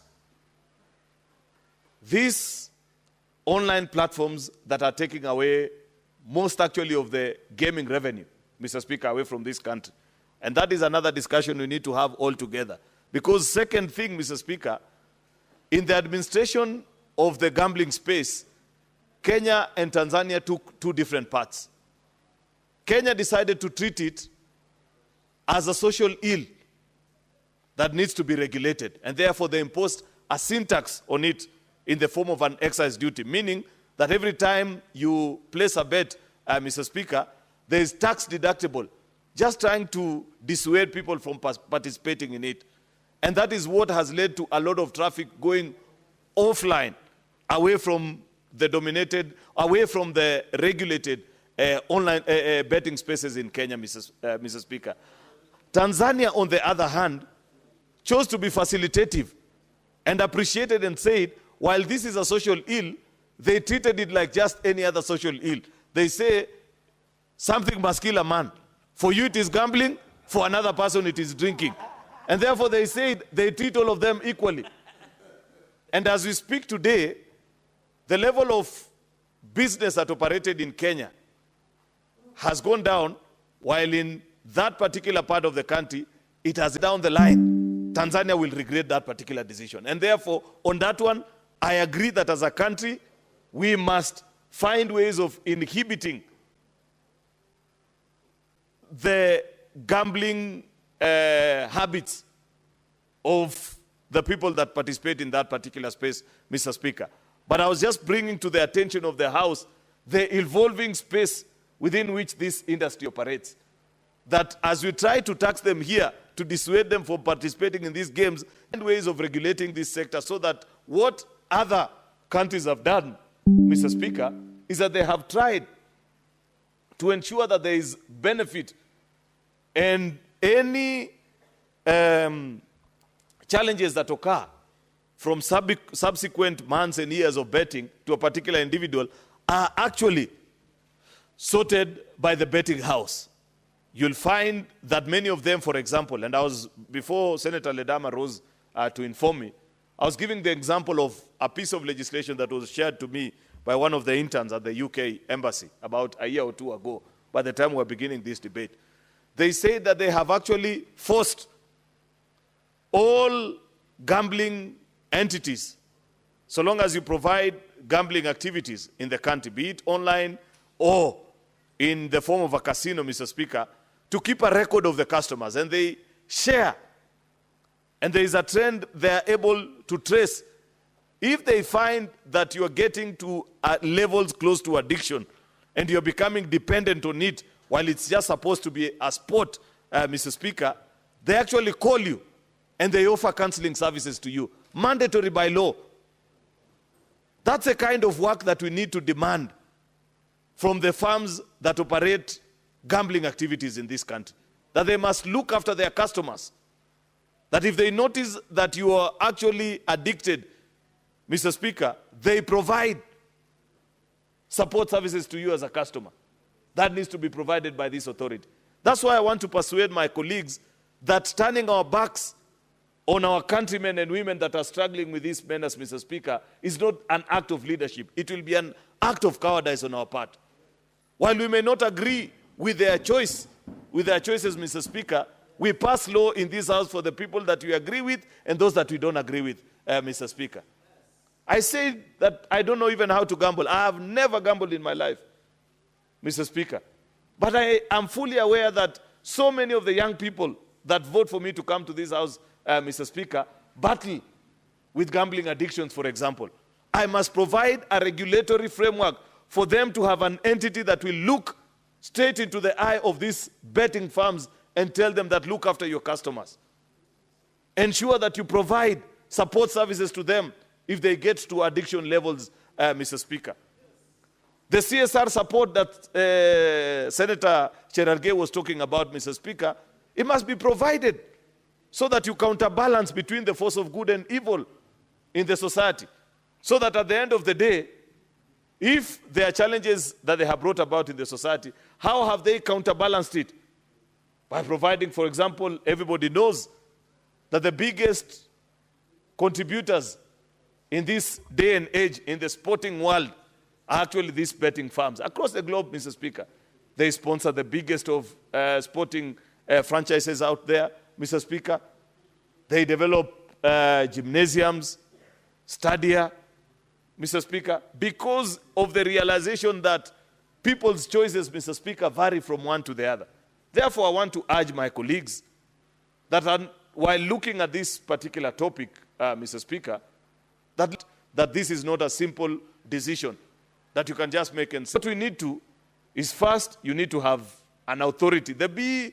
I think, I don't know what it is called, the current regulator, BCLB or something. I think it's just a department in one of the offices here. You need an authority that has representation from almost all spheres of society, institutions, those who will have the courage to sit in that particular board, Mr. Speaker, so that when you set the tough conditions, Mr. Speaker, The farms live by the rules, they play by the rules, and we protect many citizens that continue to battle and struggle in this particular space. Therefore, Mr. Speaker, I want to urge colleagues that have taken time to read through this report. I appreciate that it has been a protracted battle between the Senate and the National Assembly, their perspective of things. Mr. Speaker, there are many things we had included, including taxes that we proposed. If you remember, we had actually proposed something akin to a sin tax to ensure that we dissuade young people. But unfortunately, when these people went to the mediation, it was dropped, because I know National Assembly will never agree to any tax proposition coming from the Senate. Of course, the matter was not even given a chance. I knew that proposition, Mr. Speaker, had the chance of a snowball in hell the minute he left this house, so long as it was going to get to the National Assembly. Because they don't view this for what it is. It is a broader conversation about what is the space of Senate with regards to taxation and that. My thinking, because I listened to, I don't know who it was, one of the members who moved that proposal on taxation, Mr. Speaker, was actually to sort that issue that I had proposed, or that I had spoken to earlier, between how we chose to administer betting and the difference in approach we took between us and Tanzania, Mr. Speaker.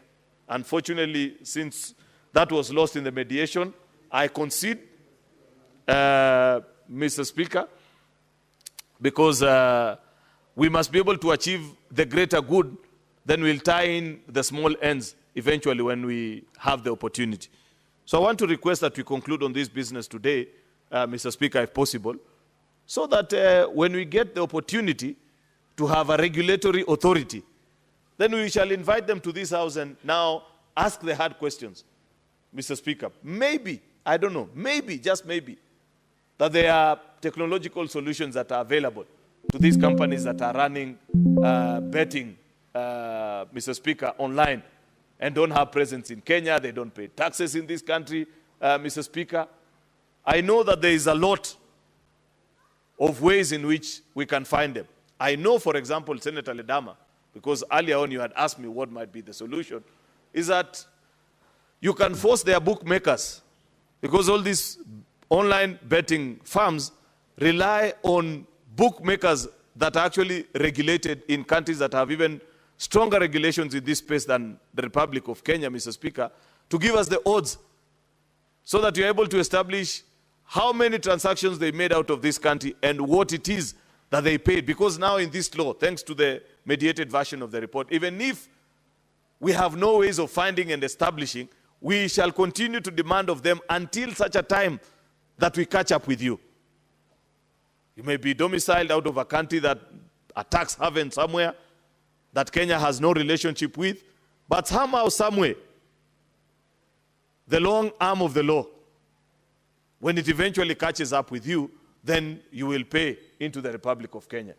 Therefore, that proposition that has come from this committee to tax even those that are participating in the online space and have no physical space in offices in Kenya, Mr. Speaker, you may not have the chance to recover anything from them at this point, but somehow, somewhere, one day, one time, Mr. Speaker, you will find the opportunity. Lastly, Mr. Speaker, is to ask our colleagues, Mr. Speaker, to treat this matter with the urgency that is needed. Because listening to those that are opposed and supporting this, there's one point that we all agree, that this is a space that needs our urgent attention as policy makers, Mr. Speaker, so that we find a way. Senator Ledama is proposing that we create a city akin to Las Vegas, or the one for China is called what? Macau. But that will only work for those that operate on casinos, Mr. Speaker. What about those that participate on these in the online space? What will you do to them? Like I have said, there is no way of stopping them, Mr. Speaker. Therefore, I want to urge Senator Ledama that let's create the authority first, then the rest follows. With those many remarks, Mr. Speaker, I beg to support and thank the colleagues that did a lot of work in bringing this report before the House. I thank you. Thank you, Majority Leader. And it is good that you declared you've never participated in gambling. But I'm just wondering, is sending fair a gamble?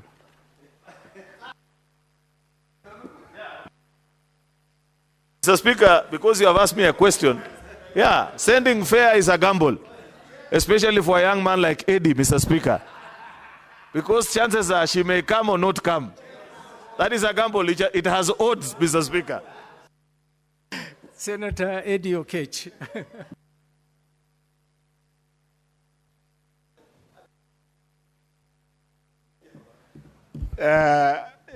Mr. Speaker, I want to thank you so much for giving me this opportunity. You know, Mr. Speaker, for the first time I've seen a situation whereby you invite Senator Cheruiyot to give a comment on what the Speaker has said without ruling. And, Mr. Speaker, this issue of fare, I'm looking at the eye of the majority. He looks very, very annoyed when he raises the issue of fare, although he's smiling, but he's burning in the inside. It seems like his fare, he has gambled a lot with this fare to the extent that he wants. But on a more serious note, Mr. Speaker, let me just share a few ideas or thoughts on this gambling thing. And actually, Mr. Speaker, right from the start, I want to say that this is something I seriously oppose. And I totally oppose it for a variety of reasons. I was actually in the mediation team, and I was very clear that this is something that we should not even be able to entertain in our country. Because something like gambling, Mr. Speaker, happens in the context of a society. And every society have got different challenges with how gambling manifests in it. A democracy as strong as the United States, Mr. Speaker, had a serious gambling issue in the latest years that we have seen in the last 20 years, to the extent that, Mr. Speaker, that despite that the United States is actually a 200 years democracy, they have really struggled with the issue of gambling. Because there are a number of vices that come with gambling that, Mr. Speaker, cannot be commensurate with the benefit that you come with whatsoever. In fact, in 2018, I had just left the United States 2 years before that, when the conversation about gambling was going on very strongly. And Mr. Speaker, in 2018, there was a Supreme Court decision that declared sports gambling in what we call Murphy versus the National Collegiate Athletics Association unconstitutional, to the extent that this was a case that was looking at sports gambling and the vices that was being among young people in the United States. And the fact that the United States had, even as a city where we call it Las Vegas, where you can actually go and do gambling there, and some sort of regulations that are within states that allows for resources from gambling to be able to enable those states raise some revenues without necessarily taxing people, or rather adding more taxes on people, and then do very specific services to those states. For instance, where you find originals who are in the United States, who we call the Red Indians, their communities must have been left behind in some inequality issues around economic development that has happened in the United States. You might find that some gambling might be allowed in those quarters just so that you can raise resources to enable them be able to deal with those services that their communities need. But other than that, Mr. Speaker, the overall issues and the overarching issue of gambling, Mr. Speaker, becomes a very complex thing to maneuver, even in advanced economies that can be able to monitor those vices like the United States. And, Mr. Speaker, the question here is, this particular mediated version is very heavy on the opportunity for our government to raise taxes. But, Mr. Speaker, when you look at an industry like gambling, this is what you call regressive taxation.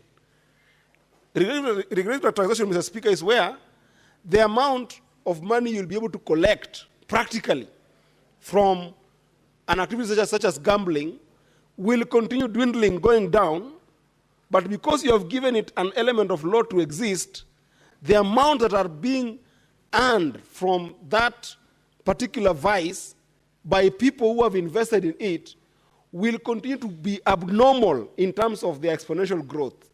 So therefore, you can never use gambling as a place to target tax revenue. Because it's one thing that if you allow, it has got what you call negative externality. When you allow it to happen in your economy, you cannot control where the revenues are going to come for the owners of those businesses. So then it goes without saying that other vices that are going to be there will always cost the government more in terms of dealing with them. Mr. Speaker, for instance, if you allow gambling and you're making, for instance, you're making, let's say, 4 billion for purpose of conversation in terms of taxation, and then you go an industry that goes to about 800 billion Kenya shillings, and you're only taxing 4 billion because it's regressive. And then, while you're doing that, you find a society where young people are not employed, young people don't have technical ability to go to school because they are adapted in what we call compulsive gambling. Compulsive gambling is where other behaviors have developed in your entire population, where kids from secondary schools and primary schools start gambling behind the scenes in the black market. You don't have control because they can be able to afford mobile phones. You don't have control of their behavior. They start gambling.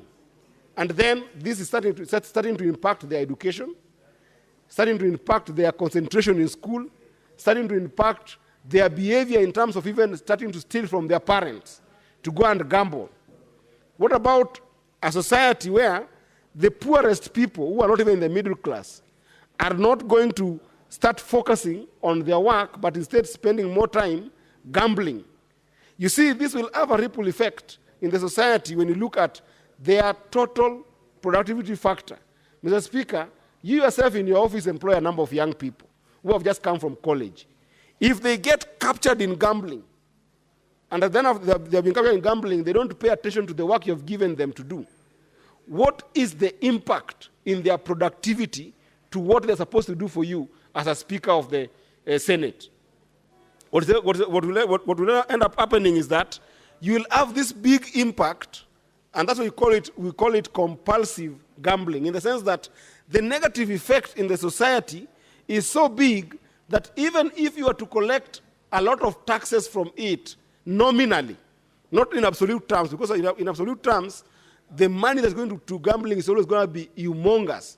It's always going to be exponential compared to the money that you end up getting into the taxes. Now, why do we collect taxes, Mr. Speaker?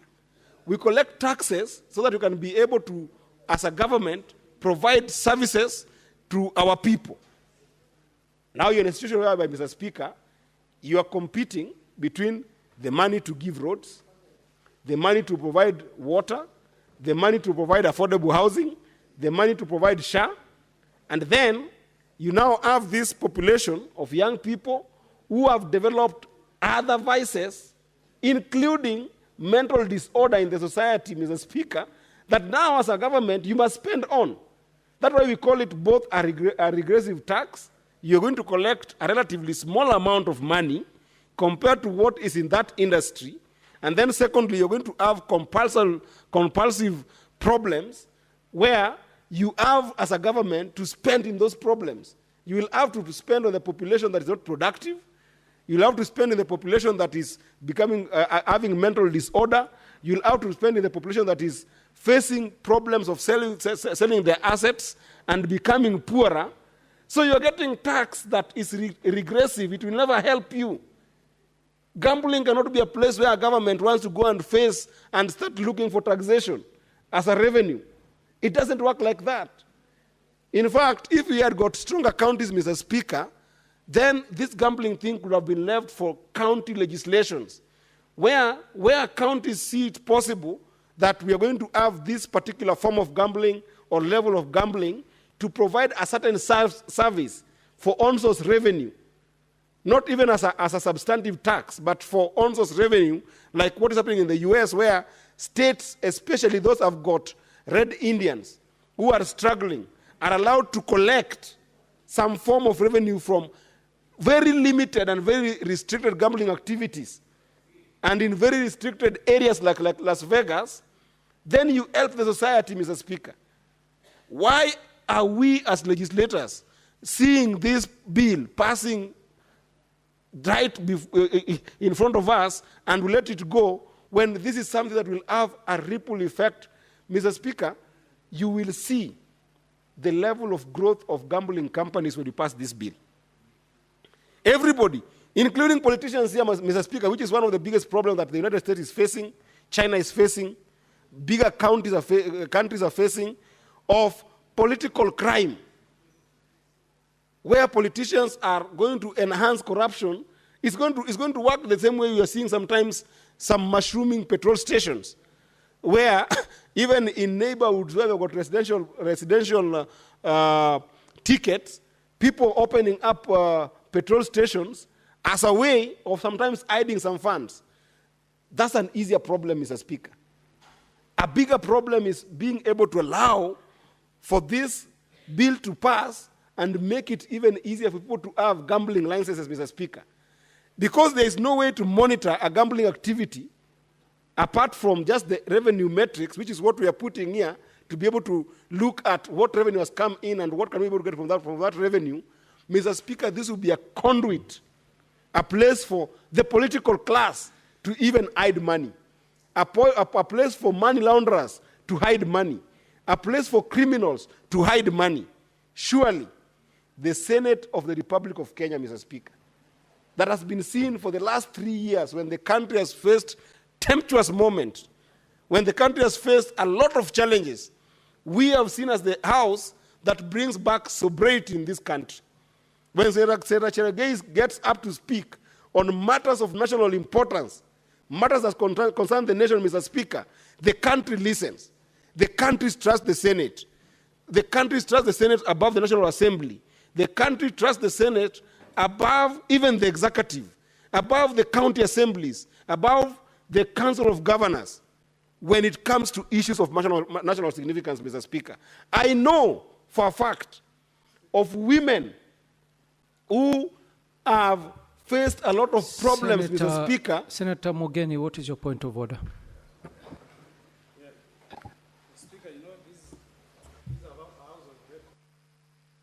I've had my good friend, Senator of Migori, making some bad inference against other legislative houses, where he says that data existing shows that Kenyans don't trust the National Assembly, they don't trust our 47 county assemblies, they only trust the Senate. Is that factual, going by the contents of Standing Order number 105? We should not say things we cannot back by data.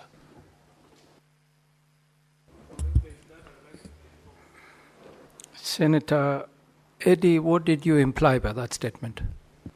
Mr. Speaker, first of all, you know, Senator Morgan is my senior. I know how much I respect him. He should not say what I did not say. I did not say that those other institutions are not trusted. I just said we are trusted more than them. It's a level of trust. It's an issue of level of trust. And there's a number of data, including Muzalendo Trust, Mr. Speaker, that does all these data-driven research that shows that Senate is actually more trusted as an institution by Kenyans. Since you've referred to an existence of data, yes.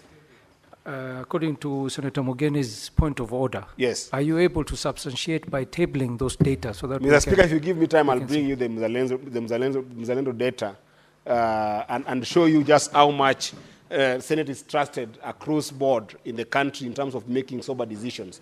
And actually, I was calling to the conscience of because I know I might get a time to speak, and perhaps I need to bring him up. He just got in. I need to bring him back that we are discussing the gambling bill.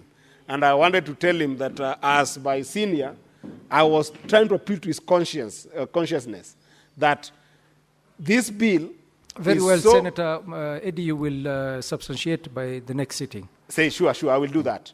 But I wanted to appeal to him as one of the senators that this bill around gambling, and especially predicated upon the idea that we are going to make some significant tax revenue from gambling, is indeed a bad bill, in the sense that you cannot predicate the idea of getting tax revenue from gambling when exponentially people will make more money than the taxes that you're getting, but the impact of the vices that you will have in the society I was giving the senator example that in my own community in Migori, there are a number of cases that have come to me of people going through depression. There are a number of cases that we have seen of people committing suicide after losing their basic assets, as simple asset as women selling goats to go gamble with, as simple asset as young people selling their motorbikes that they have saved over and over time, over 3 years, to purchase a motorbike, then they sell it to go and gamble with it, and then they end up losing everything that they had. The impact is so big that if it's not only for mental health disorders or in places whereby we have got suicidal cases where people have killed themselves actually because of this gambling problem, it also even furthers crime, Mr. Speaker. Because in a situation whereby a young person or even any other member of the society has lost their assets, have lost in this gambling, and even in some cases they have lost their jobs because of this gambling problem, what happens where somebody has got the mental stamina not to commit suicide? If they have lost all their assets, all they had, Mr. Speaker, what remains for them to be able to survive is to go into criminal activities, Mr. Speaker. And we see these vices over and over in the society.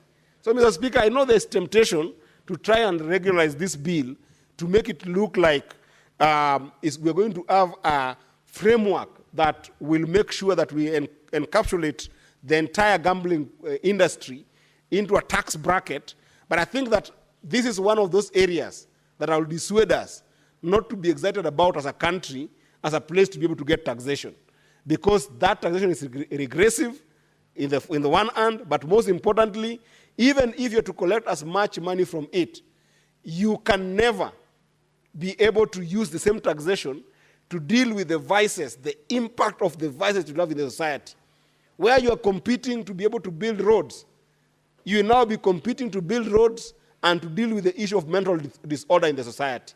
Where you are competing to build roads or to bring water with the same taxations, you will now even have another problem that you're not only dealing with giving people water, but also dealing with the crime that will come in the society, Mr. Speaker. But I can see that politicians might be excited about this because it is also an avenue for some dubious politicians. I'm not saying any particular politicians, but there are potential for dubious politicians to take advantage of this bill and have mushrooming companies for gambling so that it becomes a conduit for money laundering by the political class and other people who are outside of the political class, Mr. Speaker. This is something that I believe that as a House, we must be bold, we must be courageous, we must remain solid, we must be distinct in our decision as a House that despite the fact that this bill has gone through a mediated process, this is a bill that we must kill as a House and make sure that we don't give a license to auction the future of our children. We don't give a license, Mr. Speaker, to auction the health care of our children, Mr. Speaker, by making sure that we now enable an avenue for serious mental disorder. And if we must consider as a country and be competitive in terms of looking at gambling legislations, Mr. Speaker, then I would wish this House the courage, because we are the House that is established under Article 96 of the Constitution, that is supposed to protect devolution. Let us then enhance the legislative capability of our counties to be able to handle things like gambling bills, so that it is customized that we only make sure that we don't touch into the unconstitutionality of gambling allowance into the country. But with regards to giving certification and legislation to operate and regulations, Mr. Speaker, why can't we, as a House, pass a bill that will enable counties to be able to determine this as an area for raising resources for specific services?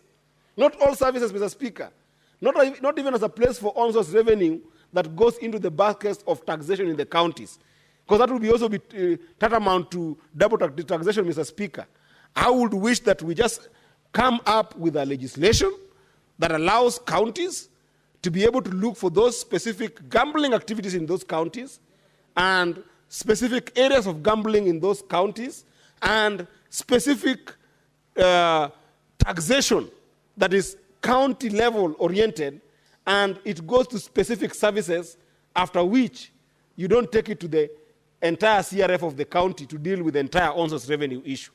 But as a national law, Mr. Speaker, I can assure you, having looked at the impact of gambling in countries that have made strides, countries that have got both the fortitude, not just the mental fortitude, but social fortitude to be able to deal with the vices of gambling, like the United States, like the countries in Europe, like in China, Mr. Speaker, having looked at the infrastructure that they've put in place to ensure that gambling doesn't collapse their countries, Mr. Speaker, we cannot afford to see this bill pass this House.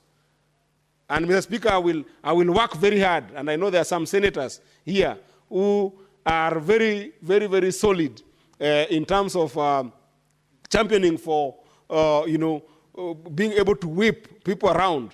We will work very hard to make sure that, even I'm seeing Senator Sigais in the House, we will work together to make sure that we mobilize ourselves against this bill, that this House will not allow it to pass in this House, so that we make sure that gambling as a vice does not percolate in our society. Otherwise, Mr. Speaker, you will start seeing with, these Gen Zs that we are now seeing not having employment opportunities, Mr. Speaker, they will find themselves that gambling is the only option that they must go to, and they're going into that gambling without money in it. They don't have the money. They will start borrowing from Peter and Tom and John to go and gamble with that money, and then more frustration will come where they have failed. Because the truth also is, out of the people who gamble, Mr. Speaker, not 2% of people who enter any bid end up winning that bid that they have entered, Mr. Speaker. So it means that when you have got a swath of young people who don't have employment, a sort of young people who don't have economic opportunities, a sort of young people who don't have opportunity for income generation, you leave them into trouble, Mr. Speaker, by allowing them to have alternative as only gambling, Mr. Speaker.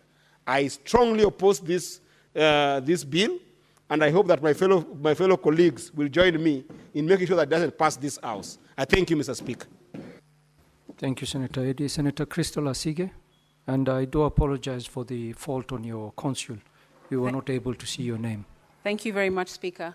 I appreciate that, and for the opportunity to speak briefly on the mediated version of the Gambling Control Bill. Speaker, first of all, this bill came through our committee, where I sit as the vice chair, which is the Labour Committee.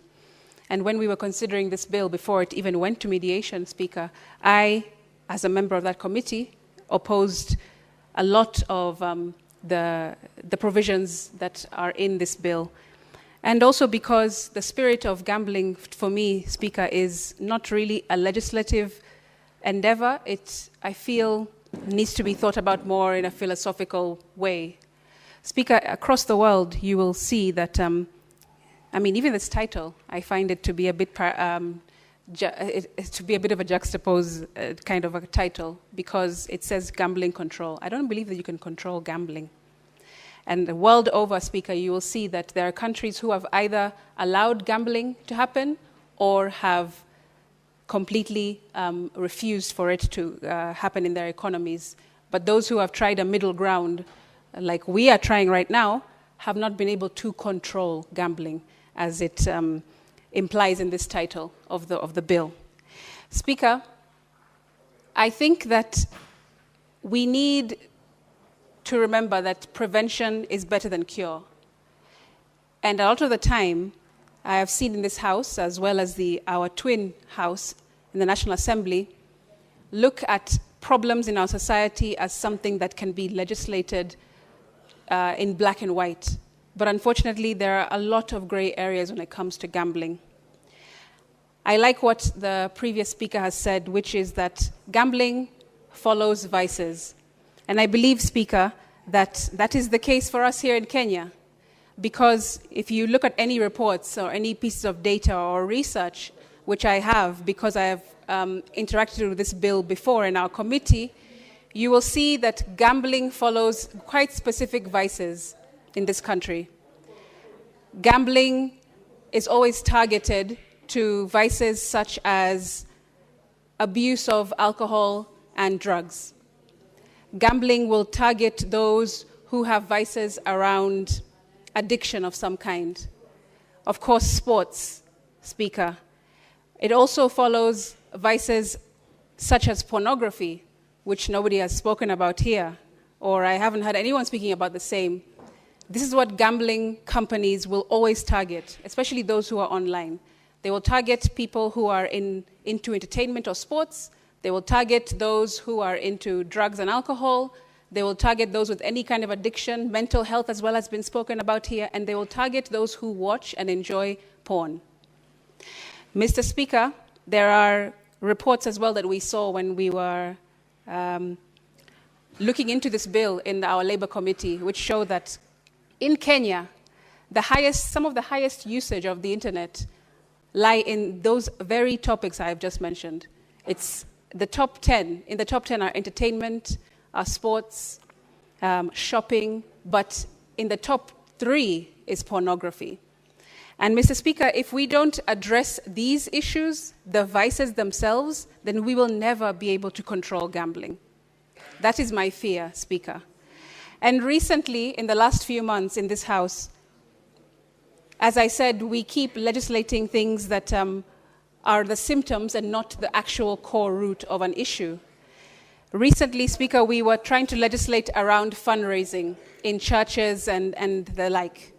And there are members in this House who actually said and opposed that bill because they said, how can you tax or try to regulate fundraising without looking at the reason why Kenyans feel like fundraising is their only hope to get through their problems? When somebody fundraises for a sick relative, we must not regulate the fundraising. We must ask, why does this person feel like the health system has failed them?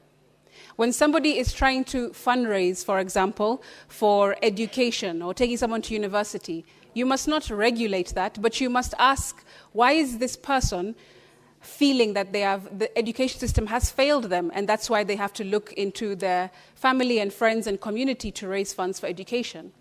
Same principle for me, Speaker, lies here. Why are we trying to regulate gambling and try to put heavy restrictions or legislation on top of this issue rather than actually dealing with the root cause of why people are privy or prey or run prey to gambling, which is the things that I've mentioned before? I think those are the issues that we need to really sit and think about, not just as legislators, but as thinkers, Mr. Speaker, because that's why we're here. We are apparently the most brilliant minds in the country, and that's why we have been put here to represent our people. And if we cannot sit and think about the root cause of our issues as a country, rather than always treating the symptoms and slapping a piece of legislation on top of it, then we will never, ever control anything. Nonetheless, gambling is my opinion, Speaker. And even if we go ahead Senator Mungatana, Cherargei, and AD, please consult in low tones so that we can hear Senator Crystal. Proceed. Thank you for protecting me from the members who are consulting. This is a very emotive subject, and I'm sure that they are busy discussing my submission as I speak. Thank you very much, Speaker. I want to just underscore and re-emphasize that we need to think about the root cause, curing that, or preventing the root cause, rather than thinking about how to cure it with a piece of paper and regulations. Speaker, even as a creative, let me speak from the perspective of a creative. We recently, in the last financial bill of last year that was thwarted by protests across the country, Speaker, there was a provision or a proposal to start taxing creatives, the creative industry. And creatives came out in large numbers to say, how can you tax us or regulate us when you haven't created an environment for us to even thrive in the first place? What are you going to tax out of us? Creatives said. And Speaker, that same idea, I will take it not literally, but there are similarities from that to this, which is, why would you want to tax a base of people who clearly are showing symptoms of issues that we have not solved as society. Rather than solving them, we are punishing them for being unemployed, for being addicted to alcohol or drugs or pornography, whatever the case might be, when we haven't actually sat down as thinkers and the most brilliant minds in the country and looked at the research and actually engaged with evidence-based legislation to then realize that, hey, this may not be the actual, or it may not be a sustainable solution to just write a piece of legislation. We need to actually go down to the base, to the core, to the bottom line, which is why are our people feeling the need to continue to gamble their lives, their assets, their dreams, their possessions away, instead of looking for earnest work, looking to cure their mental illness, looking to address their addictions, looking to stop watching pornography. Mr. Speaker, for me, that is something that is poignant, and I had laid it out very clearly when we looked into this bill in the Labour Committee. It's still the case now, even though there's mediated version, which has not really addressed that same question, which is maybe philosophical, but still has to be answered by somebody. And I would have hoped that this mediated version or this committee would have addressed those kinds of issues rather than slapping us with yet another piece of legislation which may never, ever solve our problem and never bring any kind of control to gambling. I thank you. Thank you, Senator. Senator Andrew Omtata.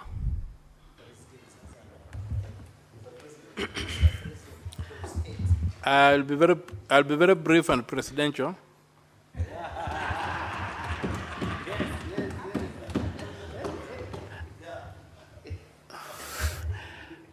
First of all, this is a bad bill. It is tackling a very, very technical area without any scientific study having preceded it. And that is why the problem is. The root cause of gambling is a misconception that it is a shortcut to making wealth. There's a shortcut to creating wealth. And in a country like Kenya now, where there is to make a shilling has become very difficult, you can see the way this thing has mushroomed across. And maybe we may need to withdraw this bill, have a proper study on what is driving this issue, and then come up with scientific solutions. When I look through this bill, I don't see anything that is scientific about it, and I don't see any solution proffered. Yes, there's need for regulation, but by doing what? There's need for education, but by doing what? There's need for so many interventions, but by doing what? So I think, Mr. Speaker, this bill, though a good idea, but it's not being done well. And as a student of St. Thomas Aquinas, yes, my position is that if something is worth doing, it's worth doing well. This bill is badly done, though we need an intervention in the problems facing us with gambling, but this bill is not the solution. Senator Mungatana did not support the bill. He recognized that there was a bill, but I didn't say he did not support it. He recognized that there was a bill. And for me, Mr. Speaker, in the absence of a serious study, we are really groping in the dark, and we are likely to make a bad situation worse, thinking that we are doing something to improve it. So I would say that this bill be withdrawn, and a proper study be conducted by the state. Then, from that study, the state can bring us a bill that can address the issues in the industry. Because you have seen even situations like, if you look at all the adverts on gambling, when you look at all the adverts on gambling, they promise quick wealth. Yes. They don't promise anything else. It's not refreshing your mind, it's not a pastime, but you're going to get rich at the end of the day. As they say, leo hustler, kesho sonko, kind of transformations. So I would pray that this bill be withdrawn, or if it's not withdrawn, we vote it out, and then give that, they leave the door open for a better, well-researched, and well-reasoned bill to come before us, one that can then exercise our minds. Really, right now, we are just not well informed to make a decision. And with those few remarks, Mr. Speaker, sir, I personally reject the bill. Thank you.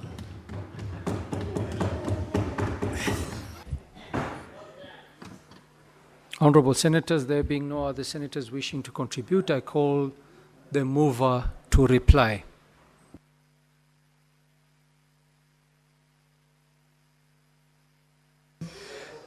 Thank you, Mr. Speaker. I would like to appreciate the following colleagues who have contributed to this bill: Senator Cherargei, Senator Faki, Senator Mungatana, Senator Ledama Olekina, the majority leader of this House, Senator Aaron Cheriot, Senator Eddie Okech, Senator Crystal Asige, and last but not least, the Honorable Senator Okia Omtata.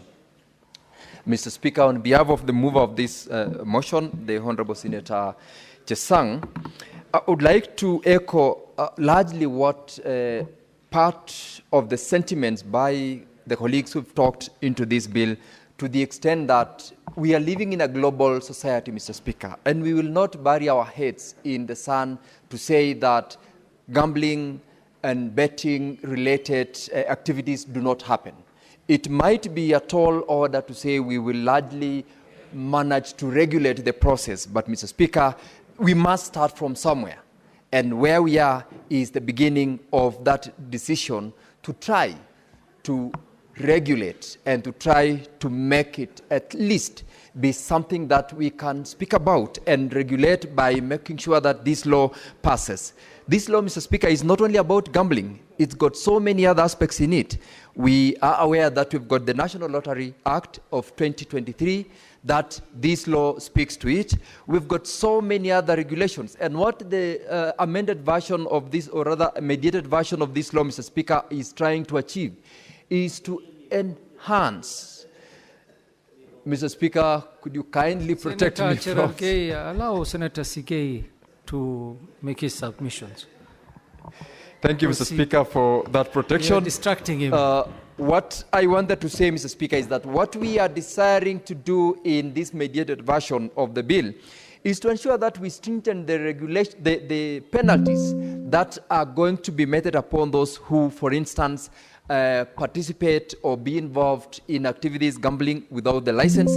For example, Mr. Speaker, we have in the mediated version of the bill enhanced the penalty in form of penalties or fine that one can be imposed to over 3 million Kenya shillings and 5 million Kenya shillings, which is an improvement from what previously existed, because without any fine or any penalty, of course, Mr. Speaker, no one will see any reason to be deterred from conducting activities gambling without the license. Mr. Speaker, earlier on, the Honorable Senator Cherargei, which is what I wanted to inform him, and I'd like to take the opportunity to correct the misrepresentation that the particular timelines within which not timeline, sorry, but the amount that one can bet on is not 1 shilling. In fact, the committee, Mr. Speaker, enhanced the amount to Kenya shillings 20 as a means of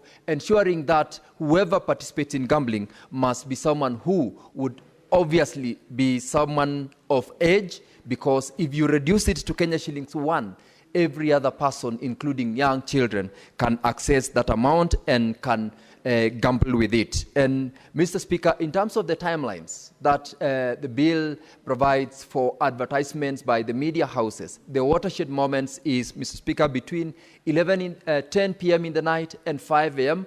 That serves the purpose that the Honorable Senator Cherargei and the rest of my colleagues who said that we regulate, because if we don't do it, it's still going on, and we are living in a global society, Mr. Speaker, where although we would want to discourage as much as possible our young ones because of mental effects of gambling and also the consequences that comes with it, we cannot run away from the fact that this is a global thing that other regimes have attempted to regulate but have not been able to. This is an opportunity that we've gotten, and although we have not been able to ensure that we get to the right situation which members would have desired in terms of regulation, it is an attempt that going forward we have enacted a law that will give us a platform either to continuously improve that law so that we, at the end of the day, are able to speak to a regulated activity, which in this case will enhance also the support that we are saying, discourage Kenyans, discourage everyone else from undertaking such vices. But for those who have already been put into this, not necessarily residents within Kenya, but those who are outside, but online, and they are Kenyans whom we must also speak to, we are able to support them in a manner that this law is trying to do. We are legislating for posterity, Mr. Speaker. We are not legislating merely because we've got to do it, such that even if we are not supporting gambling, there must be a law in place. And that is exactly what we are saying. Notwithstanding our differences, our challenges with this particular activity, we must have a law in place. And so, even as I reply, I want to urge the honorable members of this House to support it. And for those improvements that we are saying we need to make, it gives us a room to amend the law. And in the process of amending the law, we also go beyond the law itself and create an environment that will help Kenyans, those who are gambling, those who have been addicted, those who have been affected by gambling activities, to also get an opportunity to can they exit the vice, rather than just saying we do not want it, we do not want the law, yet the law, or rather gambling in itself, is existing, it's cutting across, and it cannot be ignored. And that is why I want to encourage members to support. And Mr. Speaker, I wish to support, and pursuant to the provisions of Standing Order 626.3, I request to defer putting of the question to a later